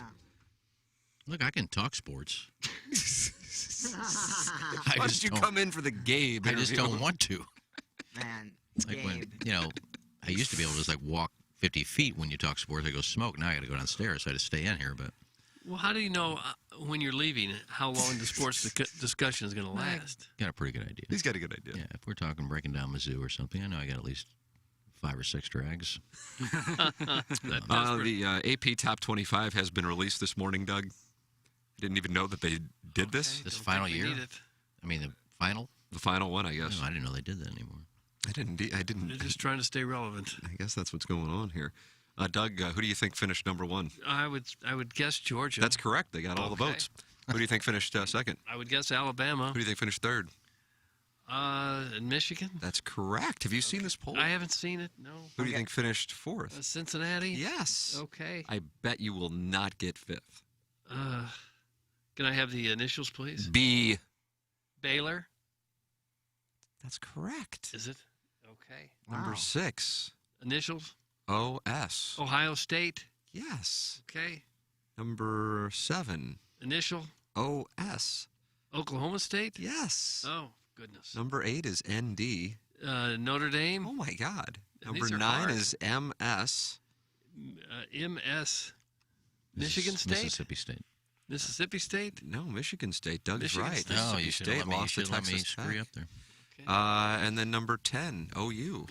Oklahoma? Yes. Man, I got those without much help. Mississippi State lost their bowl game? They did. A lot of SEC teams lost their bowl game. They started very poorly. I think they were 0-5 at one point. Yeah, came on a little at the end. Some people like to spend the holidays with their families. I like to go on Twitter and argue with people about what conference is better based on low-tier bowl games in which people opt out in front of 2,400 people. Me too. Big Ten fans love talking about when the SEC teams lose bowl games. Yeah. I mean, when one of the bowl games highlights and getting mayo dumped on you, you realize it's really a circus at that point. You're just there for people's entertainment. You're not Degenerate gamblers is what you're there for. Exactly. That's what you're there for. I kind of feel bad that Barstool was pumping up all year that they got the Arizona Bowl and then it got canceled. You felt bad for them? Yeah, because I thought they were happy about that they were going to get it and they were going to do it differently, and they were in charge of the announcers and everything, and I think it would have been kind of a different broadcast, and then they didn't have it. You ought to feel bad for the city of St. Louis when there's, 42 bowl games now? 44? Every city in America has a bowl game but us? We got a dome sitting wide open right do you there. know if the sports commission has actually went to them and tried to get a bowl Well, game? why wouldn't you? Have you seen that dome? I mean, it's still nicer than a lot of these other are the seats still college purple? stations. No, I don't think so. I think if St. Louis really wanted a bowl game, they could go to them and get a bowl game. Well, why wouldn't we want one? I don't know. Why don't you ask Frank Favorito? Get him on Balloon Party. Would it be like the Purina Rusty Refrigerator Bowl? We've got sponsors that can do a bowl here. I mean, everyone else does it. Why not us? Motor City Bowl. We have one in Shreveport. Everybody else does it. The morning after bowl game. Wouldn't that be nice? That would be fun. Would we have to go? I really don't want to go. I would leave it. No, I don't want to go. I don't want to go. I just want to have it. Why are we the only city of any note that doesn't have a game? We could do the play-by-play. Oh, yeah. Be good. Tim could point out, what happened there? Just missed a block. Get your blocks! You got to have Larry on the sideline doing sideline reporting. Yeah, he'd be really good. He's going to do that mic drop thing once he can get the app. Why we fall behind on everything. I'm a loyal listener, Hills Have Thighs. I do, in fact, have a big boy job, Plowboy. You tiny, twink, spineless jellyfish goat boy. Make sure you put yourself down for the full 3 hours on the time card today. That's from Harrison's Nice. brother. Look, I didn't. I just because I said you had a life, I also said I really like the listeners that text in. But I said what was funny was they're arguing with who has more of a life. Mm. Right now, looks like neither one of you. It does. It's a tie for first, and I love That's them the both. impression. He couldn't make up his mind there. I mean, you were a jellyfish, Spineless. you were Goat a boy. twink, and a goat. I'm kind of a hybrid, and I'm here until about noon. I do a lot of post-production, and I think you'd be surprised that I get here early and do a lot of pre-production for the best ofs and things like that. So I put in work. Well, Marco Bertorelli puts in work. Boy, does he ever. Yeah, it might be a new year and a new station here for Bertorelli, but you know what hasn't changed is that Bertorelli Cutlery is still your family-owned and operated local knife authority in St. Louis. All kitchens have knives, and most household knives in need of work are either good knives that have dulled or bad knives in need of replacing. And Bertorelli Cutlery has you covered with their master knife sharpening and a wide variety of the best brands available. So swing down to the hill and visit them at 1927 Marconi Avenue, or give them a call. I will give that number now, 314-664-4005. Or, this will be easier to remember, visit BertorelliCo.com to see all of their services. And don't forget, they have mask and PPE supplies available as well. Marco Bertorelli, longtime sponsor. He believes he is the longest-running sponsor, and I think it's true, of the morning after. The longest 2007, Doug. Marco Bertorelli. He's been with us right from the get-go, and we do appreciate that. So if you can support the local guy, the mom-and-pop business, do, please. BertorelliCo.com is the website. Chris Raby is watching on YouTube, and he just texted, and I see Ken is once again enjoying his beverage out of the double solo cup, a.k.a. the Hoosiers goblet. Chris Raby. That's not a Hoosier. It's the first cup gets hot when it's hot coffee. Oh, so the that's second coffee. one's...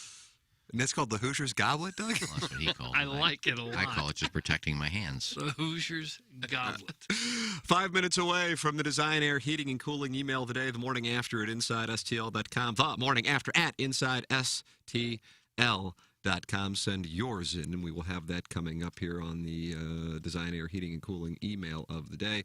The morning after at InsideSTL.com. Still time for you to send yours in. Well, look at this. Engineered Design Facilities, the sponsor of the text inbox, has this. Any hot commercial property managers out there? All commercial property managers that email EDF and schedule a free evaluation of their fire system and lets them submit the most competitive and competent. Competent is key, Doug. Competent, yeah. Contract to service their property's fire alarm systems between now and next Friday will enter a drawing for 4 all-inclusive tickets to a blues game in March in the Bull in the Bear Club. Full top shelf bar included and parking pass. For the firms that do not win the blues tickets, you'll be gifted a $50 gift certificate to Olive and Oak. Wow. How about that? That's cool. It's a no-lose situation by contacting EDF. The winner gets the 4 all-you-can-eat and drink tickets to the Blues game in March, full top-shelf bar included, and parking pass. And then if you don't win, but you contact EDF, you get a $50 gift certificate to Olive and Oak. Doug, what do you have to lose? Nothing. Not a darn thing. My goodness, it's Engineered Design Facilities, the sponsor of the text inbox here on the Ryan Kelly Morning After. And here is how you can email. fire@edf-rg.com. That's fire@edf-rg.com. You can learn more at edf-rg.com. And now you think about it. Think about that. That's correct. That's actually correct. That's what you should do. All right. Just think about it. We will. And in van. 2, 1. Customer service worker B. Johnson is 25 and lives with her long-term boyfriend in Aberdeen. She And says, where?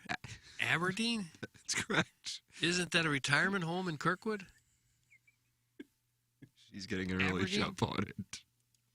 She says, quote, I used to get so nervous before having sex with a new partner, I had to get sozzled first. What does that mean? What's sozzled mean? Drunk? I think probably, had to get drunk. Tipsy.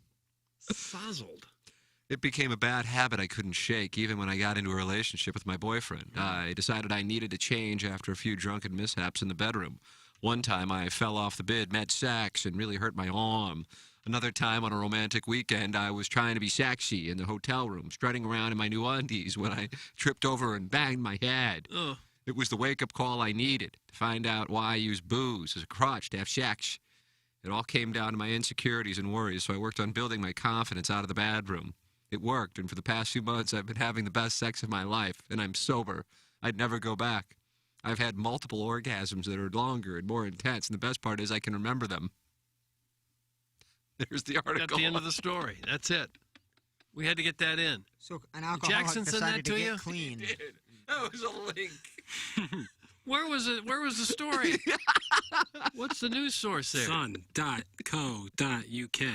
That was it. There was no text by an author. It was just a quote. It was one long quote about a girl getting drunk and having sex. You felt we needed to share that? Well, she got sozzled. I've never heard the term sozzled. I hadn't either. I like it. Okay. I think we should all go get nice and sozzled after the show today. Take the edge off? Sure. It was odd that you would submit that as here's something we need to get to. Well, you didn't like my Herb Street audio, and now you don't like me putting in sozzled. I mean, where's the happy medium, dog? I think Jackson's too focused on Balloon Party, Doug. That's what I think. I think that must be what it is. I think we should read that article on Balloon Party. And then read the texts. Yes. And just read nothing but the texts. Is the wireless down, Nurse? Because I could have, and Jackson, you might have to read emails because I can't get into the. Now it's starting to move again. Hate to have that going on. That's what I'd hate to have going on. Yeah, my wife. Design, Air, Heating, and Cooling email of the day. The morning after at InsideSTL.com is where you can send them in. I am buying time right now because of the email is running a little slow. Guys, is Plowboy or Jackson going to do stand-up comedy at the 101 ESPN Conference Championship Party at Helen Fitzgerald's? Yeah, that didn't go as planned.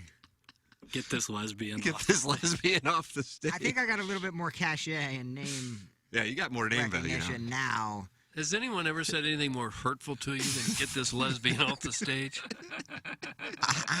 That was pretty painful. Yeah. It sticks with you. It hurts. and Words then hurt. And then I went into my set, and that was even more painful. You're so sick. I don't. You had something planned. Right. Tight five. Well, I did have, and then I think the owner or somebody who was running like promotions at Ballpark Village comes up and goes, "Yeah, you can't cuss. It can't be anything dirty," and that's when No.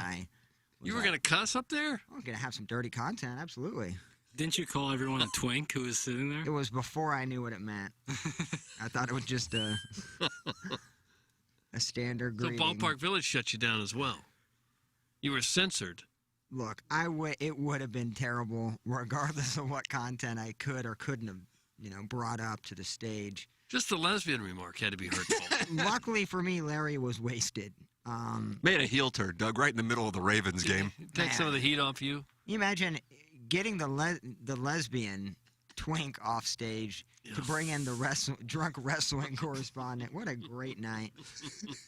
Probably the worst entertainment Ballpark Village has ever had. Easy. And Joshua played there too, right? Did he play that night? Was it not at Ballpark Village when he choked and couldn't sing? No, that was at Lumen. Oh, that might have been way before. Lumen, and then also at Lumiere, all the Lumen family. Jackson, I can't get into the email. Are you having trouble? I don't know if it's a wireless thing or. I'm in. You're in. Okay. Yeah. I don't know what's going on with Mike. If I have to read it, we got to do things sometimes. Yeah, we got to do things sometimes. So Think about Jackson's that. going to read them? I guess so. Ladies and gentlemen, it's Okay. time for the Design Air Heating and Cooling email of the day. My refractory period was about to end, but our night of passion was just beginning. I swirled my tongue around the roof of his mouth. Oh, gosh. You're enjoying this a little too much. Sweeping up every fermented piece of my shrubs that began to ferment. Nice. Double. Was that a crunchy bit? Perhaps a piece of corn that I had not digested properly that got stuck in my boy dentures, or his boy dentures, I should say. It changes it. I pinned his ears back, got him in a wide base, and flat out stuck my hand in the mud. Okay, that's plenty. That's our leadoff hitter. His waist bond formed our bond, Doug. From Tunnels Chandler Hill. Tunnels Chandler Hill just got himself suspended. He got himself suspended a period of 2 days' time, and his name will go into the leather-bound suspension logule. Is that Jessica Simpson's dad's twink? Yeah, Bryce Chandler Hill. Chandler Hill. So great to have Plowboy back. Okay, that was a horrible lie. I think it's funny these texters are arguing about who has a better life when they have no life listening to the show. This coming from a man with a brain the size of a pea, cut in half, growing in a drought farming season. Yeah, man, I just worked at a restaurant until I got my job back. Equals, I just floated around praying to God the station somehow would take me back. I am the face of the station. For the love of Yahweh, you are not. I didn't say the face of the station either. This guy sucks. Smoke another one, Frito boy. I will. P.S. I tried to keep my email as monosyllabic. Doug, is that how you say it? Monosyllabic. Really? We get it. You're cute. You can come up with a callback. As possible so girly man can understand a little of it. Sincerely, Plowboy Hater number 168. Plowboy Hater. This guy come from? Number 168. And I'll be the first one to admit I don't have a life. So that's fine. You still playing a lot of video games, bro? I play a lot of Apex. What's that? It's just like a battle royale game. Apex Legends. Yeah, Apex Legends. To where like you're in like this map, but the ring shrinks. So obviously every team has to like, battle it out because the ring is getting smaller and the ring will kill you. It's really hard to explain if you don't play video games. So I'll stop right there. Fascinating. Okay. While listening to one of the best ofs, I heard a mention of a Polaroid photo. It reminded me of during the summer vacation between 6th and 7th grade, my friend Brian came over one day. He had a Polaroid picture in hand, and he told me he had just found it in his backyard and wanted me to take a look at it. It was a picture of a gentleman sitting on a green couch with his shorts pulled down around his ankles. He was fully aroused. Brian asked me what I thought of it. My initial reaction was one of envy, for the gentleman's erect member looked not unlike the belly of a whale sticking straight up out of the ocean. The top of the photograph had been cut off to remove the face of the gentleman from the picture, thus concealing the gentleman's identity. However, upon closer inspection of the photograph, I recognized the trombone in the background as the same trombone that Brian had played that year in the band, and also the green couch, the same green couch in Brian's living room. As I stared at the photo and Brian stared at me, my feelings of envy quickly changed to horror and confusion. Our friendship ended that day. I still see Brian every now and then, and we have an unspoken understanding that I have seen his erect penis. Nice. What a wonderful story. And it was something he wanted me to see. Thanks. It's from the Larry David sandwich. Larry David sandwich. I can't get online for the life of me. Are you on wireless, Jackson? I'm on this the desktop in my well, then no. And the answer is no. Yeah, probably. I've got Wi-Fi here. You do? Yeah. What's going on? Huh. You on Hubbard Front 5G or Studio Row? Row? Yeah, it says weak security, though. What's going on here? Hubbard Front. Yeah, the show's almost over. I got balloon party coming up. Oh, that's right. Maybe the Wi-Fi is different in there. Morning, boys. Yeah. I dropped off a welcome gift this morning in honor of you making the move to Hubbard. Nothing big, just some leftover seafood. Feel free to heat up that fish in the communal kitchen microwave, forcing your new coworkers to suffer. My reason for emailing in today is to ask you if you found my sex sock. I seem to have dropped it somewhere on the premises.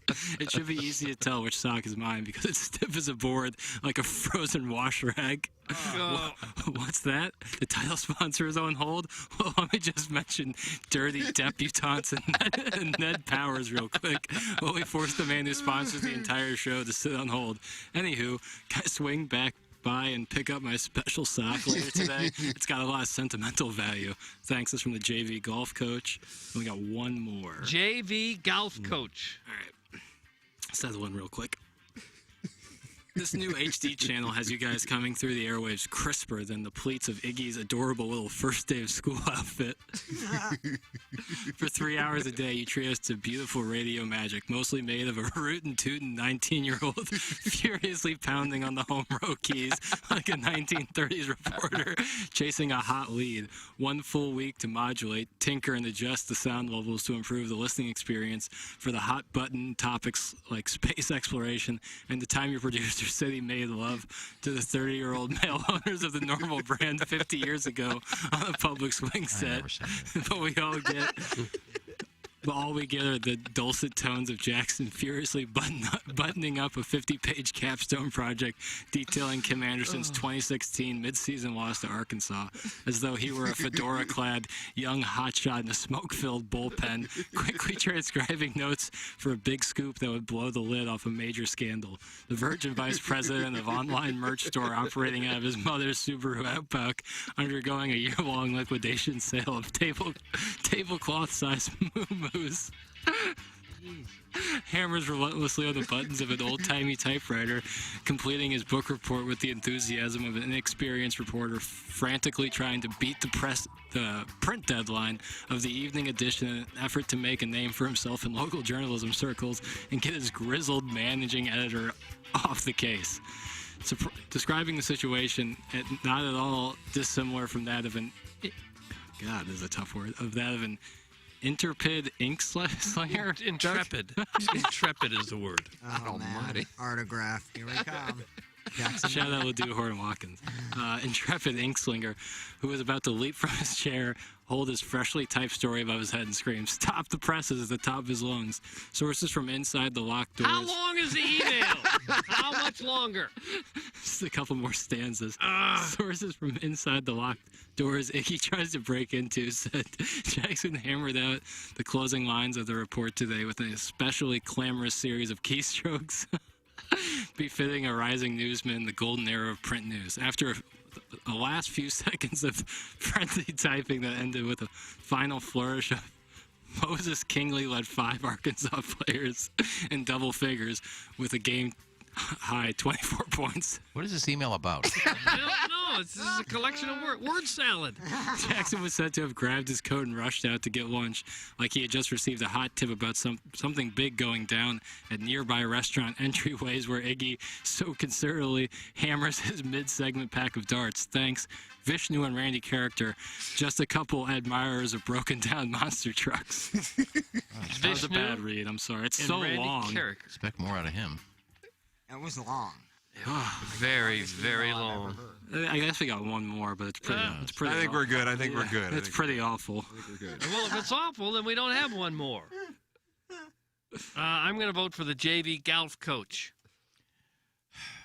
I got to be honest. I was shoe shopping. I wasn't even paying attention. What kind of shoes? What are you going to get? Oh, Macy has a sale. Singular. Macy Gray. Yeah. What was the one before Vishnu? Probably JV golf coach. Yeah, I got JV golf coach. Nice. I would have went with him, too. JV golf coach is shipped.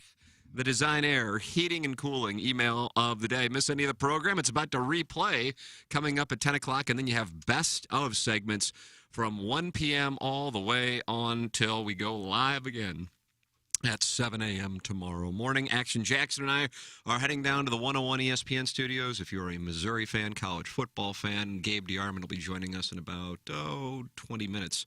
For Gabe from PowerMizzou.com, an actual graduate of the University of Missouri Journalism School. Time for us to shut it down for the Plowhawk, for Action Jackson, Virgin Pringle Sauce Balls, for Kenneth Higgy Strode, for my brother Kevin, for Douglas Elvin Vaughn. I'm Tim McKernan. This has been the Ryan Kelly Morning After on 105.7.